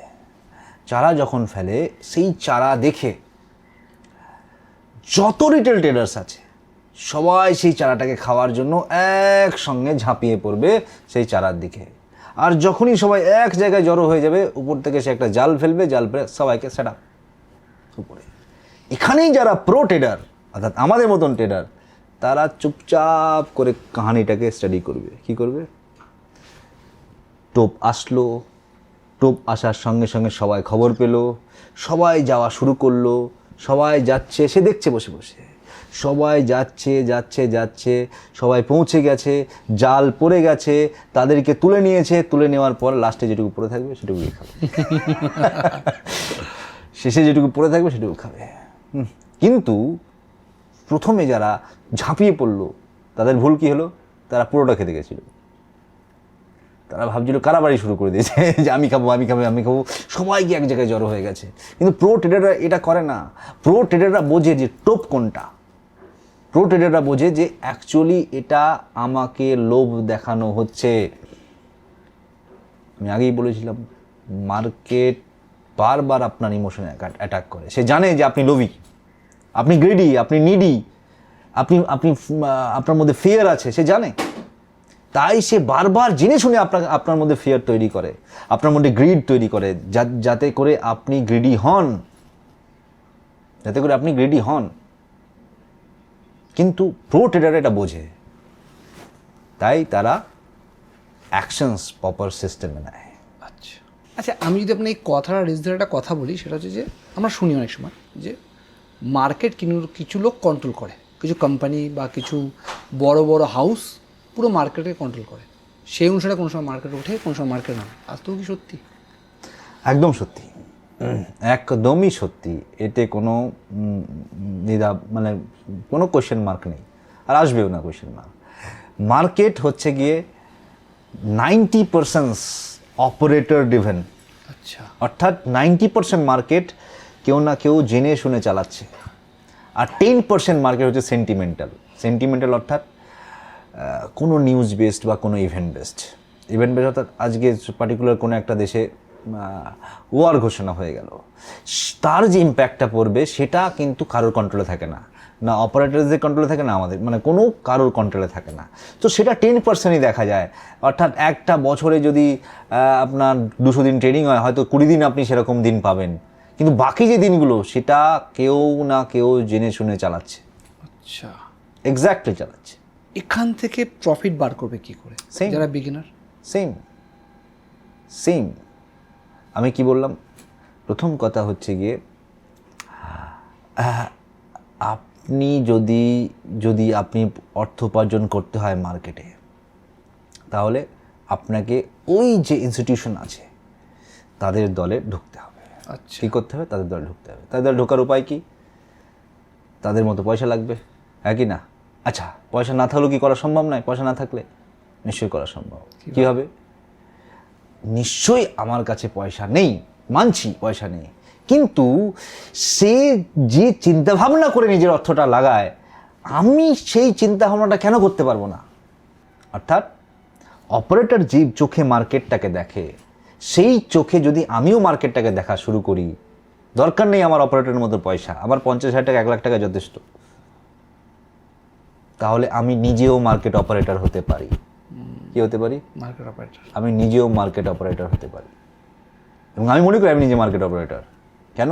কারণ অপারেটররা যে চিন্তাভাবনা নিয়ে মার্কেটে ট্রেডিং করে, আমিও সেম মাইন্ডসেট নিয়ে মার্কেটে ট্রেডিং করি, সেম থিঙ্কিং নিয়ে ট্রেডিং করি, তাহলে আমি কেন অপারেটর নই?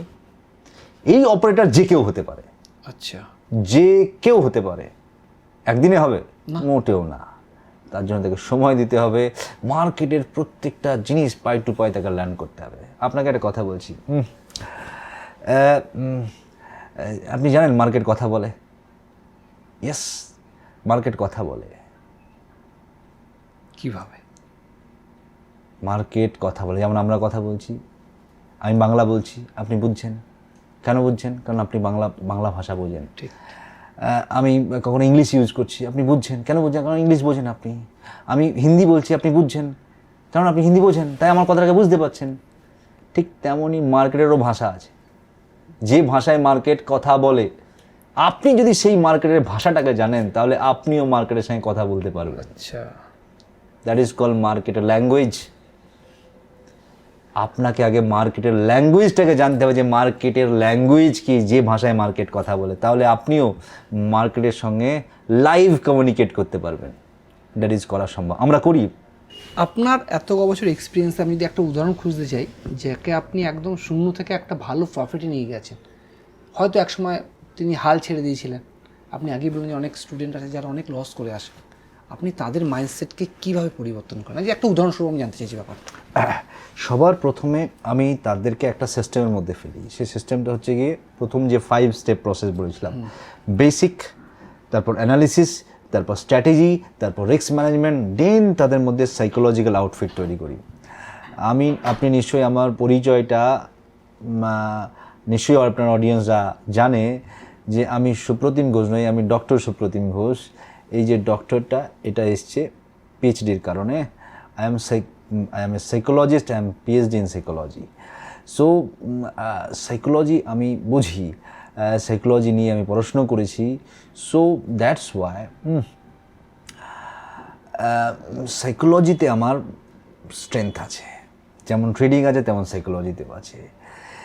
এই 4টে স্টেপ করার পরে আমি তাদেরকে তাদের প্রপার সাইকোলজিক্যাল ডেভেলপমেন্ট একটা প্রসেসের মধ্যে দিয়ে তাকে নিয়ে যায়, যাতে করে সে এই 4টা জিনিসের উপরে স্টিল ফোকাস থাকতে পারে। আচ্ছা, যাতে করে সে তার ইমোশনসকে সাইড করে নিজেকে একটা লজিক্যাল ট্রেডার বানাতে পারে। আমাদের কাজ এটাই, ইমোশনসকে সাইড করো, লজিককে ভেতরে ঢোকাও।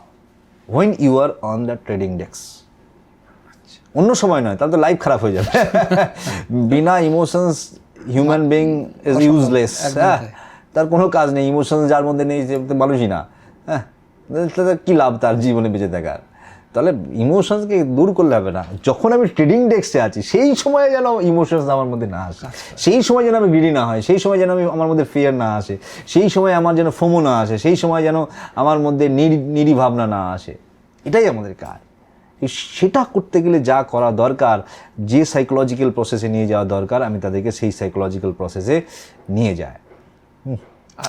অ্যান্ড এই যে প্রসেসটা, এই প্রসেসটার আমি একটা খুব সুন্দর নাম দিয়েছি, নাম হচ্ছে চক্রবিউ 1.0।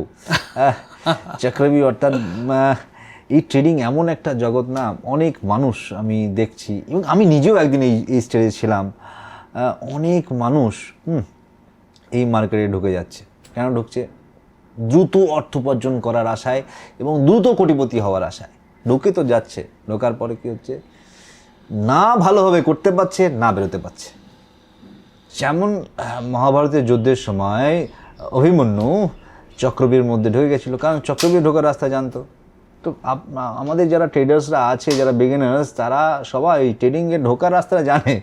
ট্রেড কীভাবে নেবো, ট্রেড কীভাবে মানে কীভাবে নেবো, কোথায় নেবো, মোটামুটিভাবে সবাই এদিক ওদিক করে সব বুঝেছে।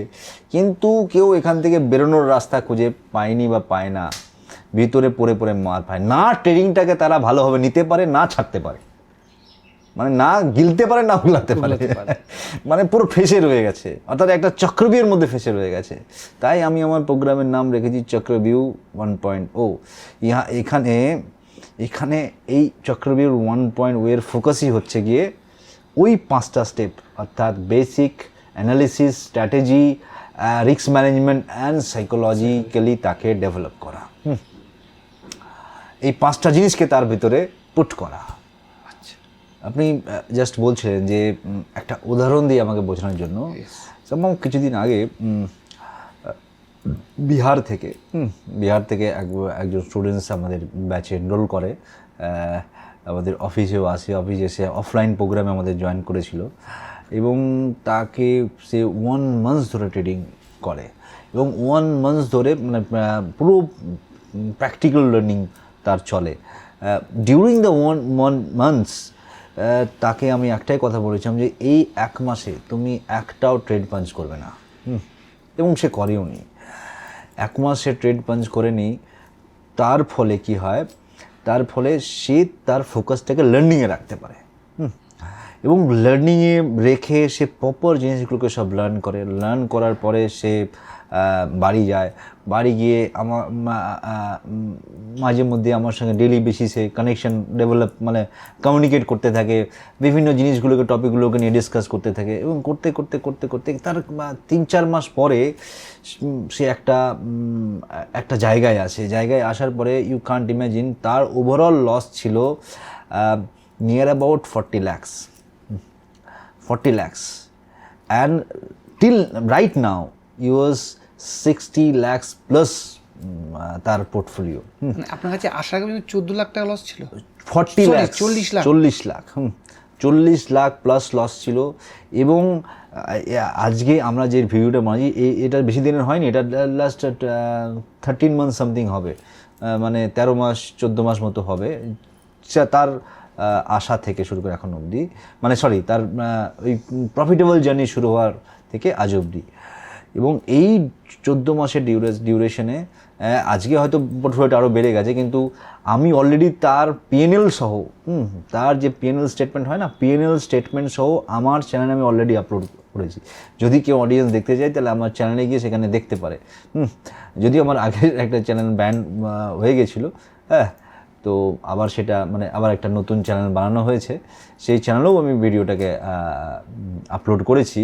ওখানে গিয়ে যে কেউ যদি ক্রস চেক করতে চায় উইথ পিএনএল, ওখানে আমি ভিডিও আপলোড করেছি, এবং তার সঙ্গে আমার একটা পডকাস্টও করা আছে ওই চ্যানেলেই, দেখতে পারে। ওর পুরো গল্পটা আমি ওখানে প্রেজেন্ট করেছি, নিজেই সেটাকে রিপ্রেজেন্ট করেছে।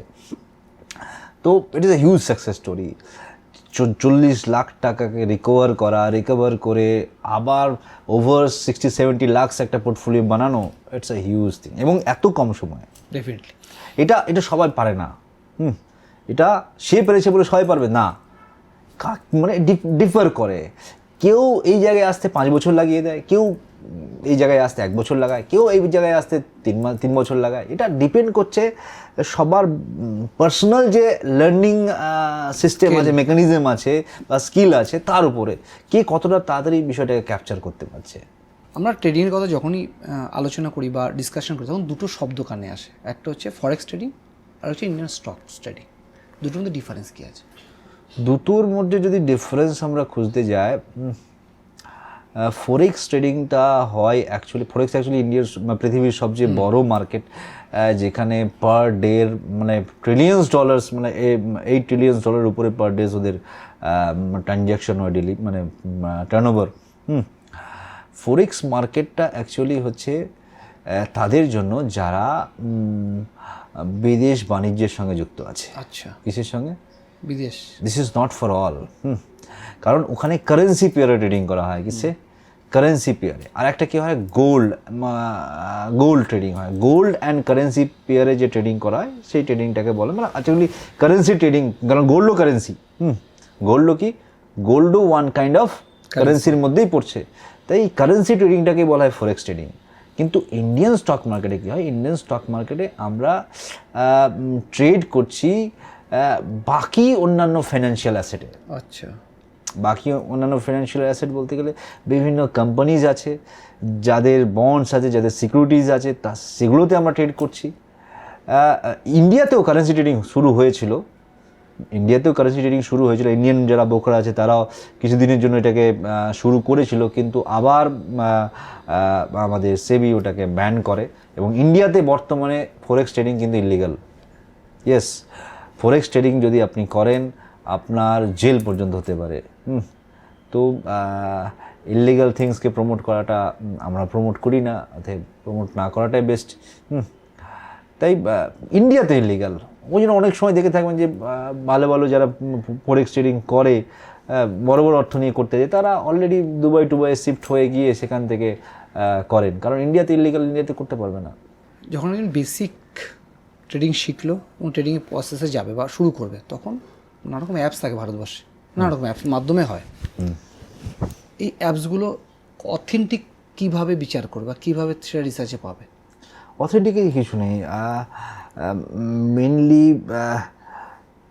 আমাদের যতগুলো অ্যাকাউন্ট হয় আমরা সাধারণত জানি কারেন্ট অ্যাকাউন্ট এক ধরনের অ্যাকাউন্ট, সেভিং অ্যাকাউন্ট এক ধরনের অ্যাকাউন্ট, আর একটা অ্যাকাউন্ট যার নাম হচ্ছে ডিম্যাট অ্যাকাউন্ট। আপনি শুনলে অবাক হবেন, এই তিনটে অ্যাকাউন্টের মধ্যে সবচেয়ে সিকিউর অ্যাকাউন্ট কোনটা জানেন? Demat account. কেন? কারণ হচ্ছে গিয়ে ডিম্যাট অ্যাকাউন্টের লাইবিলিটি হচ্ছে 100%। আচ্ছা, কিন্তু কারেন্ট অ্যাকাউন্ট এবং সেভিং অ্যাকাউন্টের লাইবিলিটি কিন্তু 100% নয়। আপনার অ্যাকাউন্টে 50 লাখ টাকা থাক বা 1 কোটি টাকা থাক, সরকার আপনাকে 5 লক্ষ থেকে 10 লক্ষ টাকাই ব্যাক করার জন্য দায়বদ্ধ। যদি ব্যাংক ডুবে যায় তাহলে আপনি 5 থেকে 10 লাখের বেশি রিটার্ন আপনি পাবেন না, বাকি টাকাটা আপনার কিন্তু মার্চ হয়ে যায়। কিন্তু ডিম্যাট অ্যাকাউন্টে যে অর্থ থাকবে সেটা কিন্তু আপনি 100% পে ব্যাক পাবেন।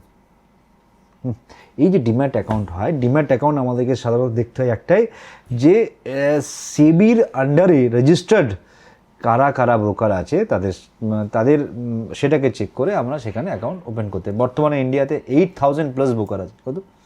8,000+ স্টক ব্রোকার আছে।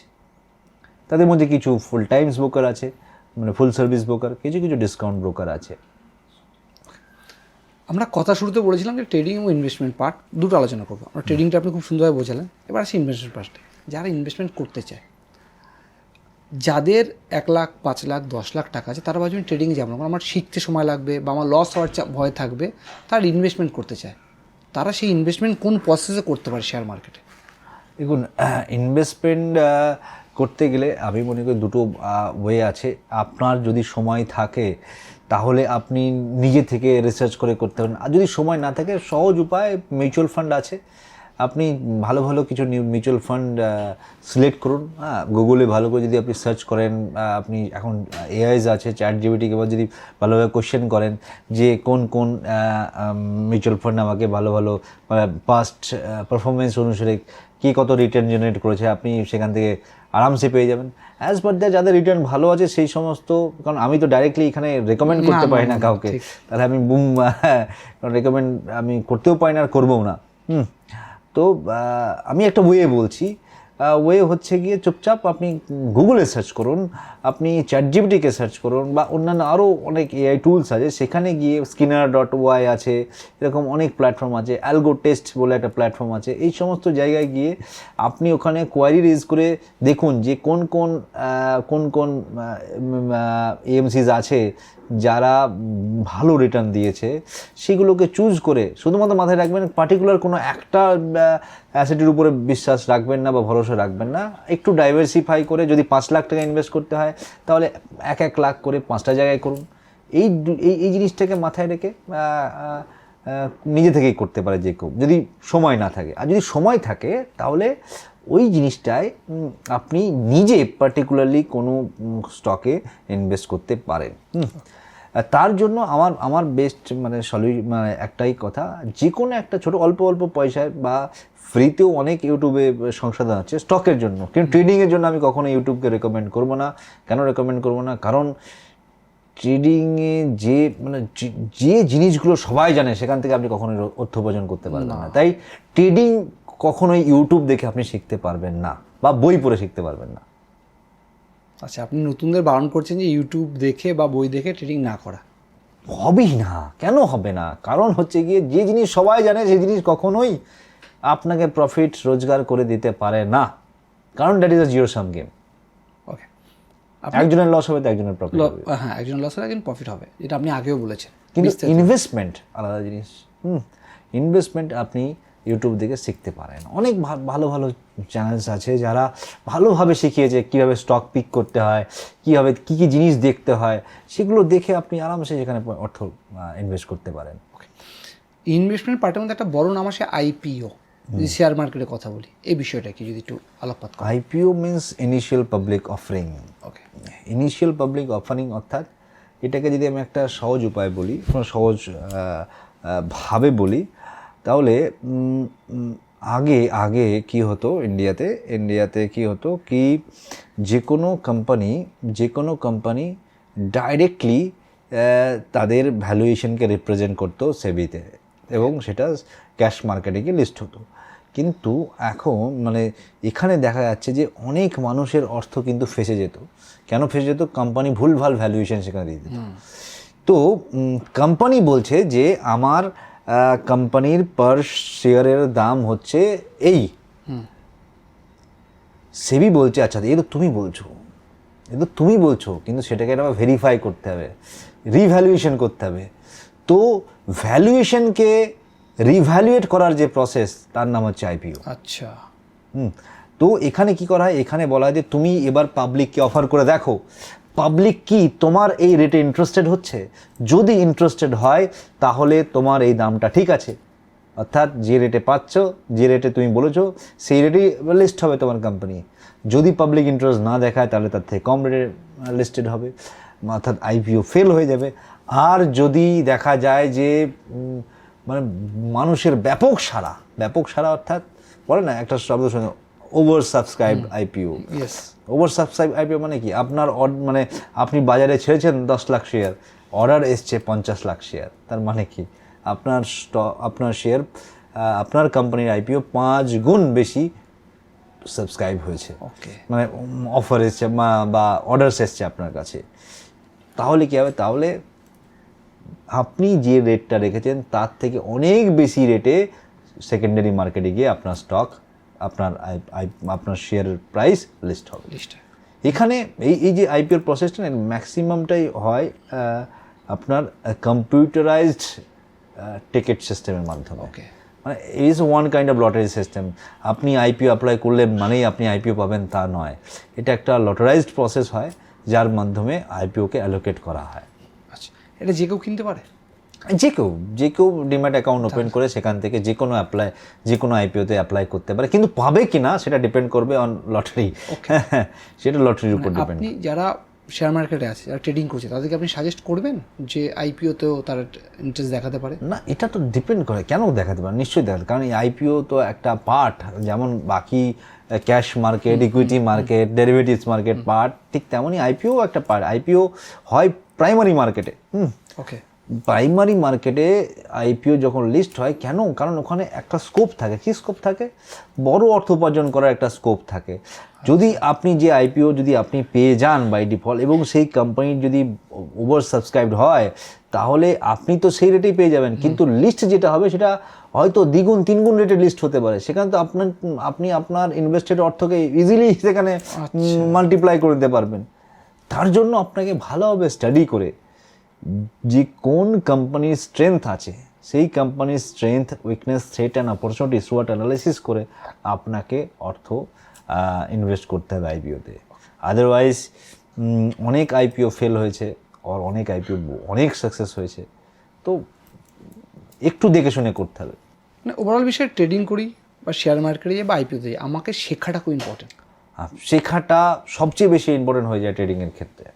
আইপিওতে শেখার প্রয়োজন একটু রিসার্চ করলেই একটু হালকা রিসার্চ করলেই পেয়ে যাবে, যে কেউ পারবে। না, যখন ইনভেস্টমেন্ট পার্ট যাচ্ছে তখন হালকা ফুলকা হলে হবে, কিন্তু যখন আমি বিজনেস ক্ষেত্রে যাব, যেটা ট্রেডিং এর ক্ষেত্রে বলছেন, ট্রেডিংয়ে মহাভারত বহু কিছু শেখার আছে, আপনাকে শিখতে হবে, না শিখে আপনি পারবেন না। আমরা আজও শিখি, রাইট নাও 12 বছর অতিক্রান্ত করেছে, কিন্তু আজও শিখছি, প্রতিদিন শিখি, প্রতিদিন নতুন কিছু শিখি। মার্কেট প্রতিদিন শেখায়, নতুন কিছু শেখায়। আজকের দিনে দাঁড়িয়ে আপনি একজন সাকসেসফুল ট্রেডার, সঙ্গে একটা এত বড় বিজনেস রান করছেন, এর পেছনে কি আপনার সাইকোলজির উপর পিএইচডিটা বড় ম্যাটার করে, নাকি অন্য কোনো কাহিনী ছিল? না, অবশ্যই ম্যাটার করে কিছুটা। কারণ হচ্ছে গিয়ে ট্রেডিং ট্রেডিংয়ের কোনো পার্ট নয়, সাইকোলজি ট্রেডিং। আচ্ছা, কারণ হচ্ছে গিয়ে this is all about your mindset, it is all about your psychology. এই সাইকোলজিটার উপরেই সম্পূর্ণ ডিপেন্ড করে ট্রেডিংটা। বললাম strategy is a 20%, technical is 20%, but 80% role play করে আপনার সাইকোলজি, আপনার মাইন্ডসেট। তাই নট অনলি জাস্ট আপনার সাইকোলজিক্যাল নলেজ, অলসো আমার যে শ্রীমদ্ ভাগবত গীতার পড়াশুনো, সেটাও আমাকে ভীষণভাবে হেল্প করেছে। আমি শ্রীমদ্ ভাগবত গীতা থেকে শিখেছি, ভগবান শ্রীকৃষ্ণ বলেছেন, অর্জুনকে বলছিলেন, অর্জুন যখন বলছিলেন যে ভগবান, না জানি কেউ আমাকে এই অপরাধ কর্মগুলো করাচ্ছে, আমাকে যুদ্ধ করতে দিচ্ছে না, আমি তো চাইছি যুদ্ধ করতে, কিন্তু আমাকে কেউ করতে দিচ্ছে না, আমি তাকে জানি না সেটাকে কি, যেন নানান রকমের চিন্তা আমার ব্রেনের ভিতরে ঢোকাচ্ছে, আমার মাথায় ঢোকাচ্ছে, আর আমাকে ভ্রমিত করছে, আমাকে নানান রকম প্রশ্নের জালে ঢোকাচ্ছে। তখন ভগবান শ্রীকৃষ্ণকে বলেছিল যে অপুরে মানম অচলা প্রতিষ্ঠা সমুদ্র মাপনি প্রবিশন্তি যদ্যৎ তদ্যৎ কামায়ং প্রবিশন্তি সর্বে শশান্ত মাপন তিন কাম কামি। অর্থাৎ অর্জুন, সমুদ্রের মধ্যে নদীর জল কি মাসে একদিন ঢোকে, বছরে একদিন ঢোকে না, 24/7 আওয়ার্স কন্টিনিউয়াসলি ঢুকেই যাচ্ছে, প্রবেশ করেই যাচ্ছে। আচ্ছা, এত জল হজম কি করে সমুদ্র? এত জল যে ঢুকছে, তাহলে সমুদ্রেরও রিয়াকশন হওয়া উচিত, অহংকার হওয়া উচিত, ফুলে ফেপে ওঠা উচিত। ফুলে ফেপে ওঠে না, ও যেখানে যেমন অবস্থায় থাকে সেখানেই স্থির থাকে। ঠিক তেমনই আমাদের এই মন, আমাদের মনেও থট সমুদ্রের নদীর জল প্রবেশ করার মতনই 24/7 আওয়ার্স কন্টিনিউয়াসলি প্রবেশ করেই যাচ্ছে। তুমি চাইলেও সেটাকে আটকাতে পারবে না। কিন্তু সমুদ্র কি করে? সমুদ্র জল তো গ্রহণ করে, জল গ্রহণ করার পর কোনো অ্যাকশন নেয় না। ঠিক তেমনই কামনা তোমার ভিতরে আসছে, থটস তোমার ভিতরে আসছে, বিচার তোমার ভিতরে আসছে, কিন্তু তুমি যদি অ্যাকশন না নাও, তাহলেই সেটা তোমার কন্ট্রোলে থাকবে। সো বিচার তোমার হাতে নেই, কিন্তু অ্যাকশন তোমার হাতে আছে। কাকে বলেছিল? অর্জুনকে। না, অর্জুনের মাধ্যমে আমাকে বলেছিল, আপনাকে বলেছিল। মানে আপনার সাইকোলজি জ্ঞানটাকে বা যত জ্ঞান আছে সবটাকে কাজে লাগিয়ে আজকে আপনি আপনার প্রফেশনটাকে ম্যানেজ করছেন। একদমই। এই দুটো জিনিস, সাইকোলজি অ্যান্ড, কারণ দেখুন, এই যে ফিয়ার, ভয়কে আমরা চাইলে কন্ট্রোল করতে পারি, কীভাবে কন্ট্রোল করতে পারি? ভয় কি? ভয় একটা সাইকোলজিক্যাল প্যাটার্ন, যেটা আপনার কোনো না কোনো একটা নিউরন সেলসে একটা প্যাটার্নস হয়ে রয়ে গেছে। এবার আমরা যদি সেটাকে অ্যাজ এ সাইকোলজি যদি সেটাকে আমরা রিপ্রোগ্রামিং করতে পারি, তাহলে সেই ভয়টা সরিয়ে আমরা সেখানে কনফিডেন্স স্টেট ঢোকাতে পারি। এটা একজন সাইকোলজিস্ট পারে। অনেক ক্ষেত্রে নিউরোলিঙ্গুইস্টিক প্রোগ্রামিংয়ের ব্যবহার করা হয় এখানে। অনেক সময় বিভিন্ন সাইকোলজিক্যাল ট্রিক্স অ্যান্ড টেকনিক্স আছে যেগুলো প্রয়োগ করে আমরা যে কোনো ধরনের ইমোশনসকে আমরা কিন্তু ঢোকাতেও পারি, বারও করতে পারি। সো কেন আমরা ফোমোকে দূর করতে পারবো না? কেন আমরা ফিয়ারকে দূর করতে পারবো না? কেন আমরা গ্রিডকে দূর করতে পারবো না? এগুলোই তো ইমোশন, এগুলোই তো শত্রু মার্কেটের, এগুলোই তো স্টক মার্কেটের শত্রু। তাহলে আপনি যদি সেগুলো জানেন যে how I can generate my confidence when I am in trading desk, তাহলে সেটা আপনার কাছে ইজি হয়ে যাবে নিঃসন্দেহে। একদমই তাই। যখন আপনি আপনার ফিয়ারকে কন্ট্রোল করতে শিখে যাবেন, যখন আপনি আপনার ইমোশনসকে কন্ট্রোল করতে শিখে যাবেন, তখন বাই ডিফল্ট 80% মার্কেটের স্ট্রেংথ আপনার হাতে চলে আসবে, বিকজ আপনি আপনার ইমোশনসকে কন্ট্রোল করে নিয়েছেন। এবার বাকি কাজটা কি? বাকি কাজটা মার্কেটের ওই যে উইকনেস লজিক, সেই লজিকটাকে ধরা। লজিক ধরতে গেলে ওই 5টা স্টেপ কমপ্লিট করুন, মার্কেটের লজিক অটোমেটিক্যালি আপনার কাছে চলে আসবে। যখন আপনি ইমোশনাল লেস হয়ে একজন লজিক্যাল ট্রেডার হয়ে মার্কেটের সামনে যাবেন না, মার্কেট অটোমেটিক্যালি আপনার কন্ট্রোলে থাকবে। যে কাজটা আজকে মার্কেট আপনার সঙ্গে করছে, আমাদের সঙ্গে করছে, সেম কাজটা আমরা মার্কেটের সঙ্গে করা শুরু করে দেবো। Same process. এবং আমি এটা বুঝিনি প্রথম দিকে, কিন্তু আমার ব্রেনেও এটা ঢোকেনি। 5,000 টাকা থেকে জার্নি নিশ্চয়ই শুরু করেছিলাম। অনেকে ভাবতে পারে যে 5,000 থেকে আমি এই জায়গায় পৌঁছে গেছি। মোটেও না, এটা কিন্তু বাস্তবতা নয়। 5,000 থেকে শুরু করেছিলাম, কিন্তু till 2018 I have minus 36 lakhs balance. Yes, I have minus 36 lakhs balance.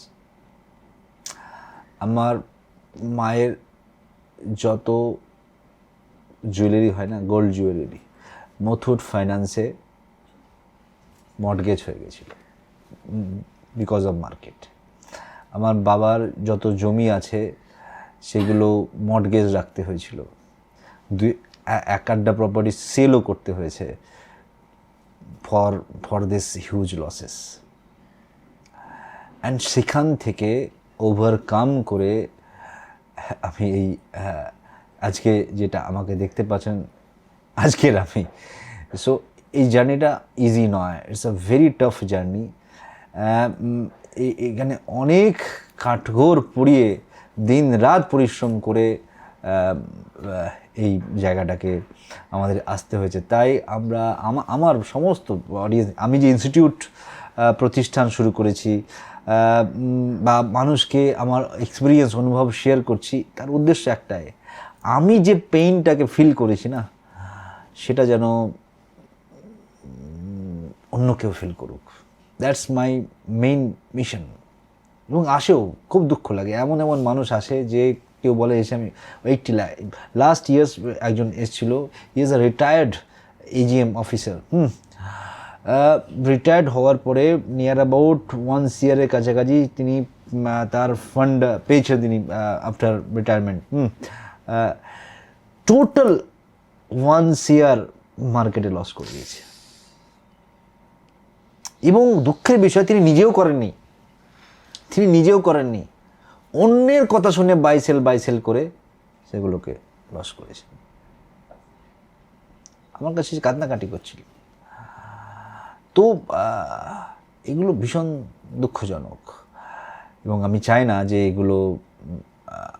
দেখুন, চাণক্য পণ্ডিত একটা খুব ইন্টারেস্টিং চিজ আমাদেরকে শিখিয়ে গেছেন।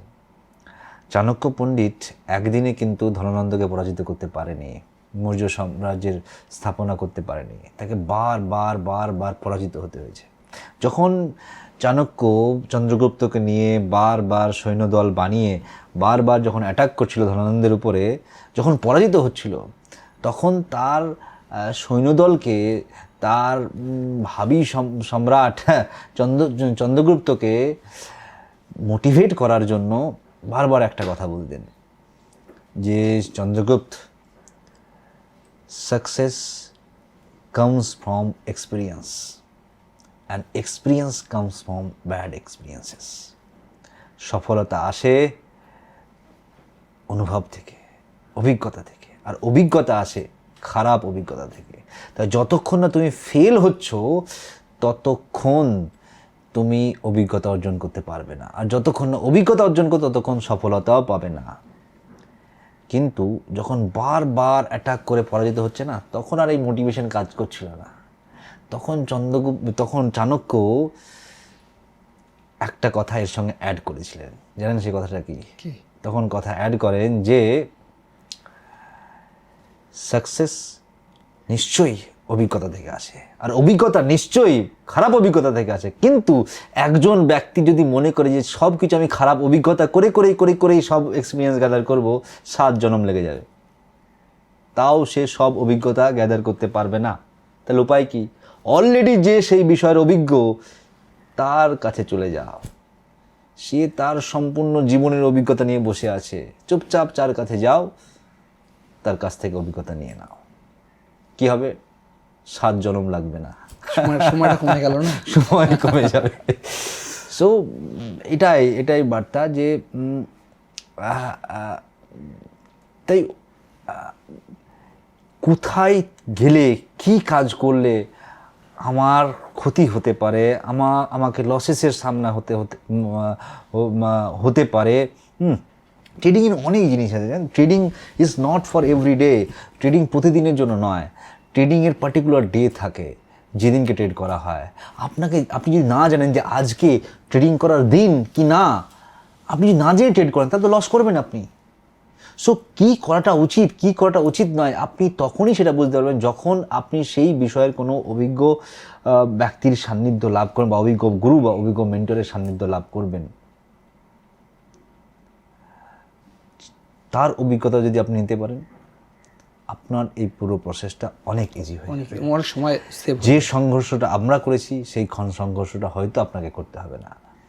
যে লসেসটা আমরা ঝেলেছি সেই লসেসটা হয়তো আপনাকে করতে হবে না। আমরা যখন আপনার ব্যাপারে রিসার্চ করছিলাম তখন আমরা জানলাম যে আপনার একটা গুরুকুল নামের সংস্থা আছে। এই গুরুকুল সংস্থার পেছনের কাহিনীটা কি? গুরুকুল সংস্থা বলতে গেলে ঠিক আজ থেকে বেশ কিছু সময় আগে আমার মাথায় একটা আইডিয়া আছে। সেই আইডিয়াটা হলো যে ট্রেডিংটা মানুষ না দুরকমভাবে নিচ্ছে। একটা শ্রেণীর মানুষ মনে করে যে আমি পার্ট টাইমলি ট্রেডিং করব, আর একটা শ্রেণীর মানুষ ভাবে যে না আমি এখানে ফুল টাইম কেরিয়ার বানাবো, মানে প্রফেশন বানাবো ট্রেডিংকে। আচ্ছা, আর যখন আপনি পার্ট টাইম ট্রেডিংয়ের কথা ভাবেন তখন তো একটা ছোটোখাটো প্রোগ্রাম, মানে ছোটোখাটো কোর্স, 1 মাসে 2 মাসে 3 মাসের একটা কোর্স জয়েন করলাম, সেখান থেকে যে লার্নিং গ্যাদার করলাম, সেখান থেকে আমি আমার জার্নিটা শুরু করলে একটা টাইমে গিয়ে আমি পার্ট টাইমলি কাজ করতে পারবো মার্কেটে, কিন্তু প্রফেশনালি করতে পারবো না। তাই প্রফেশনালি করতে গেলে আরও অনেক ডিপ নলেজ প্রয়োজন এবং অনেক ব্রড লেভেলের অভিজ্ঞতা প্রয়োজন। সেই জন্য আমি আমার সম্পূর্ণ জীবনের অভিজ্ঞতা দিয়ে একটা সিস্টেম ডেভেলপ করি, এবং সেই সিস্টেমটা হলো একটা বোর্ডিং ইনস্টিটিউট। আচ্ছা, বোর্ডিং ইনস্টিটিউট অর্থাৎ আমি একটা 1 ইয়ার্সের টোটাল একটা কম্প্যাক্ট প্রোগ্রাম ডিজাইন করি, যেখানে 3 টাইমস লার্নিং হয়। 3 Times, morning, day and evening. 3 Times learning. এমন একটা এনভায়রনমেন্ট যেখানে সবাই ট্রেডার্সরা থাকবে, ট্রেডার্সদের 3 টাইমসের খাবার তাদের কাছে পৌঁছে যাবে, তাদের কাজে শুধু খাওয়া আর মার্কেট নিয়ে পড়ে থাকা।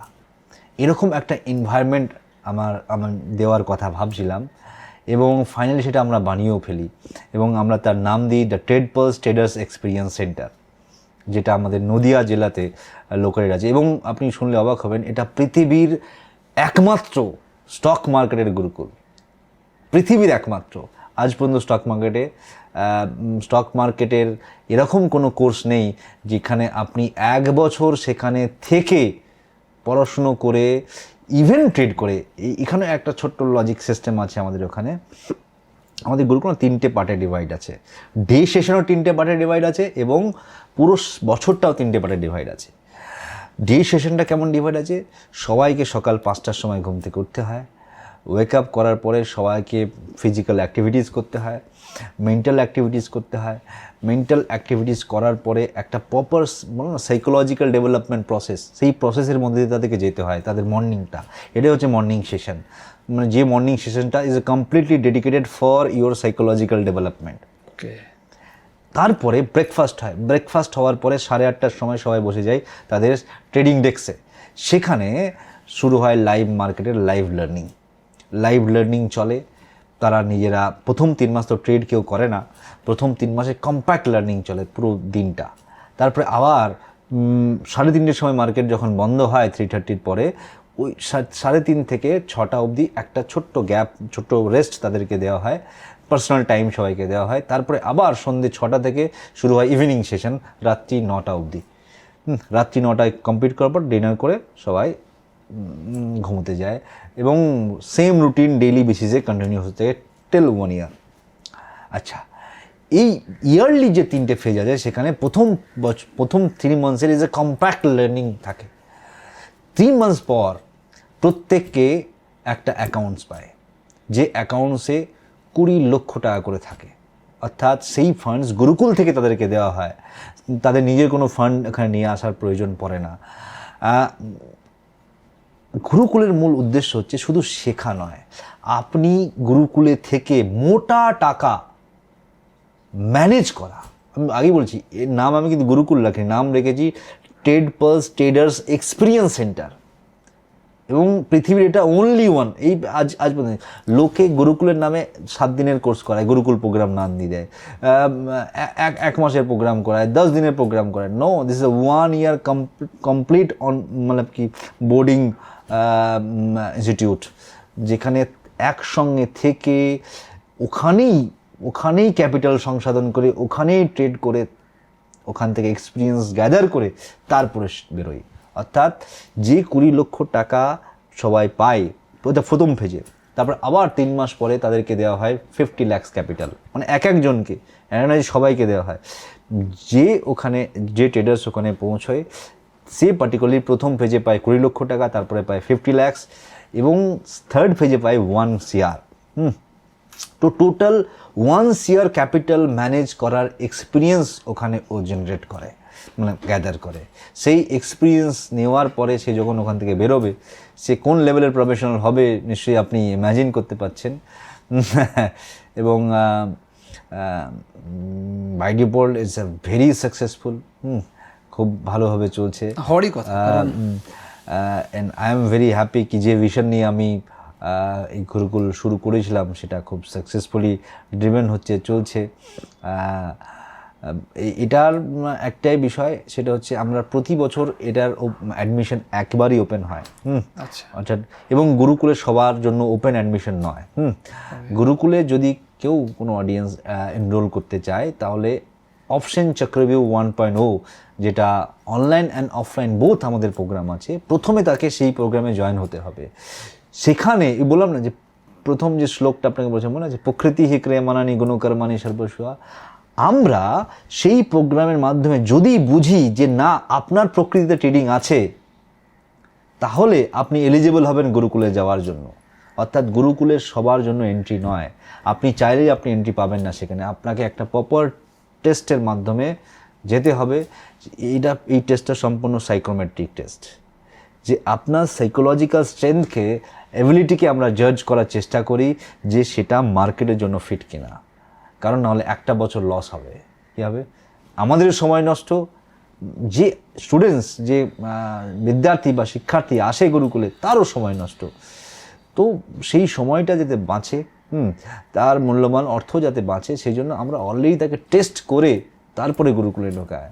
তার জন্য ওই যে 1 মান্থসের যে প্রোগ্রাম আমাদের, সেই 1 মান্থসের প্রোগ্রাম তাকে করতে হবে। করার পরে সে যদি এলিজিবল হয়, দেন সে গুরুকুলে আসতে পারে। আপনি বললেন প্রত্যেকটি স্টুডেন্টকে 1 CR করে দেওয়া হয় ফর প্র্যাকটিসের জন্য বা এক্সপিরিয়েন্স গ্যাদার করার জন্য। এই টাকাটা গুরুকুল ফান্ডের বা গুরুকুল নিজস্ব টাকাটা, এই টাকা আপনি কীভাবে দেন? এই লস এবং প্রফিটটা কীভাবে আপনি ম্যানেজ করেন? দেখুন, একটা স্টুডেন্টস আছে এক্সপিরিয়েন্স গ্যাদার করার জন্য। এখানে এই যে অ্যাকাউন্টস দেওয়া হয় অনেকে মানে যারা টেকনিক্যালি সাউন্ডেড তারা বুঝতে পারবেন, দ্যাট ইজ আ প্রপডেক্স অ্যাকাউন্ট সবাই পায়। প্রপডেক্স টার্মিনালে ওরা ট্রেডিং করে এবং সেই টার্মিনালে সবার ফান্ডে সবার নিজস্ব নিজস্ব অ্যাকাউন্ট ক্রিয়েট হয়ে তারপরে সেই অ্যাকাউন্টে এবং একবারে নয় স্টেপ বাই স্টেপ দেওয়া হয় এবং অ্যামাউন্ট সে তখনই পায় যখন সে এলিজিবল হয় এবং এলিজিবল সবাই হয়ে, কেউ হয়তো দুদিন আগে হয়, কেউ দুদিন পরে হয়, কিন্তু এলিজিবল সবাই হবেই এবং করানো হবে তাদেরকে এলিজিবিলিটি, কারণ তাকে লার্নিং প্রসেসটা বা ট্রেনিং প্রসেসটা তাকে সেইভাবে নিয়ে যাওয়া হয়। প্রথমে 20 লাখ, তারপর 50 লাখ, তারপরে 1 ইয়ার, টোটাল 1 ইয়ার, যেটা 1 ইয়ার্সের মধ্যে কম্প্যাক্ট হয়। ডিউরিং দ্য সে যখন ট্রেড করবে সেখান থেকে যা লস হবে সেই লস বেয়ার করে গুরুকুল। কিন্তু ওটা গুরুকুলের নিজস্ব ফান্ড নয়, গুরুকুল বেয়ার করবে, অর্থাৎ that is responsibility, our responsibility, তার রেসপন্সিবিলিটি নয়। প্রফিট হলে প্রফিট যেহেতু তারা লার্নিং প্রসেসের মধ্যে আছে, আমরা প্রফিট শেয়ার করি না। কেন প্রফিট শেয়ার করি না? কারণ গুরুকুলের এটা প্রসেস কি আমরা যে পরিমাণে অর্থ চার্জ করি একটা স্টুডেন্টের কাছ থেকে, আমাদের গুরুকুলের যে মূল সোর্স অফ ফান্ডিং ওটাই প্রফিটটা। এত সুন্দর একটা সংস্থা চালাচ্ছেন, এত বড় বড় কাজ করছেন, পডকাস্টের শেষে একমাত্র একটা প্রশ্ন আপনার কাছে, যারা একদম প্রথম আপনাকে দেখছে বা যারা অলরেডি মার্কেটে অনেকটা লস হয়ে আছে, তাদের আপনি কি গাইড করবেন, কীভাবে চলতে বলবেন? দেখুন, তাদেরকে আমার একটাই বার্তা, সময় থাকতে শুধরে যান। যেদিন সময় আপনাকে শুধরাবে সেদিনকে খুব কষ্ট হবে। সময়ের হাতে নিজের পরিবর্তনকে ছেড়ে দিয়েন না। সময় বড় কঠিন, সময়ের মার বড় কঠিন, তাই সময় থাকতে শুধরে যান। শুধরাবেন কীভাবে? সবার প্রথমে নিজেকে কোশ্চেন করুন, কি ট্রেডিং কি আমার জন্য? যদি নিজে প্রশ্ন করে উত্তর পান ভালো, যদি না পান তাহলে একজন গুরু ধরুন, একজন মেন্টর ধরুন। এই পৃথিবীতে যে কোনো কাজ করতে গেলে একজন পিওর মেন্টর প্রয়োজন, একজন গুরু প্রয়োজন। তার কাছে যান, গুরুর কাছে যান এবং গুরুর প্রতি নিজেকে সমর্পিত করে দিন। সমর্পিত মতলব, দেখুন, গুরু ভুল শেখাক, কি শেখাক? গুরু ভুল শেখাক, ভুল শেখাতে পারে, ভুল শেখাক, আপনাকে প্রশ্ন করার প্রয়োজন নেই। সে যা বলছে সেই রাস্তাতে অন্ধ হয়ে চলতে থাকুন, দেখুন রাস্তা নিজেই পেয়ে যাবেন। সঠিক বেঠিকের বিচার নিজে অটোমেটিক্যালি পেয়ে যাবেন। আপনি চাইলে আমাদের প্রতিষ্ঠানেও আসতে পারেন, আরে যেখানে আপনার পছন্দ বা আপনার ম্যাচ করবে, ভাইবস ম্যাচ করবে বা র্যাপো বিল্ডিং হবে, আপনি যে কোনো অনেক মেন্টার্স অ্যাভেলেবেল আছে, ভালোভাবে একটু জাজ করুন, তাদের ক্রেডিবিলিটিকে জাজ করুন, দেখুন কি তারা সত্যিকারেই, কারণ এখন এত পরিমাণে যেখানে কিছু হয় না সেখানেই সবচেয়ে বেশি ফেক কাণ্ডকলাপ চলতে থাকে। তাই অনেক ফেক ইনফ্লুয়েন্সার ঘুরে বেড়ায় বাজারে, যে নিজেও কোনোদিনও ট্রেডিং করে না কিন্তু নিজে একজন বড় ট্রেনার। সো আগে দেখুন তার ক্যাপাবিলিটিটা কী, সে নিজে কত টাকায় ট্রেডিং করে, বা সে নিজে আমি নিজেও দেখেছি যে অনেক মেন্টার আছে বা ট্রেনার আছে, নিজেকে বলে তথাকথিত ট্রেনার, কিন্তু সে নিজে ট্রেডিং করে 1 লাখ টাকায়, কিন্তু সে একজন ট্রেনার। তাহলে সে কী করে একজন প্রফেশনাল তৈরি করবে? সে নিজেই করে 1 লাখ টাকায় ট্রেডিং, কী বললাম বুঝিস? সো দেখুন, যা সেরকম মেন্টার দেখুন বা খোঁজার চেষ্টা করুন যারা অনেক বড় ফান্ড নিয়ে মার্কেটে কাজ করে, যারা রুট লেভেল থেকে ধীরে ধীরে ধীরে স্টেপ বাই স্টেপ গ্রো করেছে, সেরকম মেন্টার দেখুন। আমরা আজকে যে ওভারসিয়ার ফান্ড ম্যানেজ করছি, এটা একদিনে হয়নি, এটা একটা প্রসেস। তো প্রথম বিষয় যেটা বললাম, আপনি নিজেকে প্রশ্ন করুন, কি প্রশ্ন করবেন, যে ট্রেডিং আমার জন্য কিনা। সেটা করতে গেলে আগে আপনি নিজে ট্রেডিং করতে যাচ্ছেন, সেখানে ভুল হচ্ছে, দিয়ে আপনি বলছেন যে না ট্রেডিং আমার জন্য নয়, দ্যাট ইজ রং থিং। আপনি আগে পার্টিকুলারলি এই জগতে ঢুকুন। জগতে ঢুকতে গেলে প্রথমে একটা গুরু প্রয়োজন, মেন্টর প্রয়োজন। তার কাছে যান, গিয়ে তার প্রসেসটাকে তার প্রসেসে আপনি চলুন। চলার পর দেখুন যে ওই প্রসেসে আপনার ডেভেলপমেন্ট হচ্ছে কিনা, ডে বাই ডে ডেভেলপমেন্ট হচ্ছে কিনা। যদি ডেভেলপমেন্ট হয় তাহলে আপনি ইন্ডাস্ট্রিতে থাকুন, দেখবেন ঠিক একটা টাইম আসবে যখন আপনার গাড়ি সঠিক ট্র্যাকে চলে আসবে এবং সেদিনকে আপনি চলতেই থাকবেন। আর একটা বিষয় যেটা ভীষণ ইম্পর্টেন্ট, যেটা কখনোই ভোলা যাবে না, সেটা হলো কখনো এই মনস্থিতি নিয়ে চলবেন না যে আমাকে আজকেই কোটিপতি হতে হবে। শুধু এটা মানসিকতা নিয়ে চলবেন যে আমি একদিনে কোটিপতি হব না, কিন্তু আমি একদিন কোটিপতি নিশ্চয়ই হব। এই মানসিকতায় আপনাকে এগিয়ে নিয়ে যেতে পারে। আপনি যদি শর্টকাটের রাস্তা খোঁজেন, শর্টকাটে কিছু নেই এই দুনিয়াতে, শর্টকাট বলে কিছু হয় না। আমি একটা ছোট্ট এক্সাম্পল দিয়ে বোঝাচ্ছি। রামু আর শ্যামু দুজন না খুব ক্লোজ ফ্রেন্ড। দুজনে একদিন ডিসাইড করে কি আমরা পৃথিবী ভ্রমণে বেরোবো। এবং তারা ভ্রমণ করতে শুরু করে। একদিন চলতে চলতে খুব রাত হয়ে যায় এবং তারা জানতে পারে যে এই যে গ্রামের উপর দিয়ে আমরা যাচ্ছি, এই গ্রাম পেরোলেই বিশাল বড় জঙ্গল, আর সেই জঙ্গলে আমাদের পক্ষে রাতে যাওয়া সম্ভব নয়। তাহলে আমাদের উপায় এই গ্রামে আমাদের আজকে রাতটা কাটাতে হবে। সে তখন কি করে, সে তখন দুজনে মিলে ডিসাইড করে যে আমরা গ্রামের কোনো একটা বাড়ি আজকে ভাড়া নিয়ে থাকবো। এবং তারা দুজন মিলে প্ল্যান করে প্রথমে রামু বলে যে তুই ওয়েট কর, আমি প্রথমে দেখি সবার বাড়িতে বাড়িতে নক করি, কেউ না কেউ তো জায়গা দেবেই। শামু কী করে, শামু প্রথমে যায় একটা বাড়িতে, গিয়ে নক করে গেট খোলে বলে যে আমি শামু, এই আমার বন্ধু রামু, দুজন মিলে আমরা এই করছি, অমুক করছি, অমুক জায়গা থেকে আসছি, অমুক জায়গায় যাব, তো আমাদের রাত্রি কাটাতে হবে। তাহলে আপনার কি বাড়ি হবে, আমাকে থাকতে দেবেন আমাদেরকে? সামনে থেকে উত্তর আসে না। কেন? কারণ বাড়িতে মেয়ে বউ আছে, আমরা আপনাদের মতন অজানা মানুষকে রাখতে পারি না, গেট বন্ধ। আবার একটা বাড়িতে যায়, সেম কাণ্ড।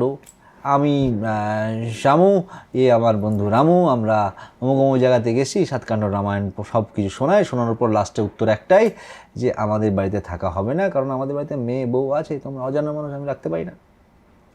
এরকম কন্টিনিউয়াসলি হওয়ার পরে না, ওই যে রামু ছিল, রামু বিরক্ত হয়ে গেছে। কি বিরক্ত হয়েছে? আরে ভাই, তুই যেখানে যাচ্ছিস সেখানে গিয়ে সাতকাণ্ড রামায়ণ শোনাচ্ছিস, আর উত্তর একটাই। কি উত্তর? না না। অত সাতকাণ্ড রামায়ণ পড়ানোর দরকার নেই, ডাইরেক্ট গিয়ে জিজ্ঞেস কর না। আমি ডাইরেক্ট জিজ্ঞেস করতে পারবো না, পারলে তুই যা। তখন রামু নিজের কাঁধে দায়িত্ব নেয়, দায়িত্ব নিয়ে শুরু করে। প্রথমে একটা ঘরে যায়, নক নক নক, সামনে থেকে দরওয়াজা খোলে। দরওয়াজা খোলার পরই রামু জিজ্ঞেস করে, বাড়িতে কি মেয়ে বউ আছে? বলছে কেন? আমরা রাত কাটাবো। শামু ঠিক যাচ্ছিল, কোনো না কোনো বাড়ি ঠিক পেয়ে যেত। আর এক্ষেত্রে যে শর্টকাটটা অ্যাপ্লাই করলো, রেজাল্টটা কী হবে? মার। ওখানে না, এখানে মার। That is result, output of shortcut. এটা শর্টকাটের আউটপুট। তাই শর্টকাট চুজ করাটা, শর্টকাট বলে কিছু নেই, কিচ্ছু নেই। বড় কিছু অ্যাচিভমেন্ট করতে গেলে বা অনেক দূর যেতে গেলে শর্টকাট বলে কোনো অপশন হয় না, কোনো অপশন হয় না। সফলতা একটা জার্নি, একদম। যে জার্নিটাকে আপনি উপভোগ করতে করতে যেতে হবে।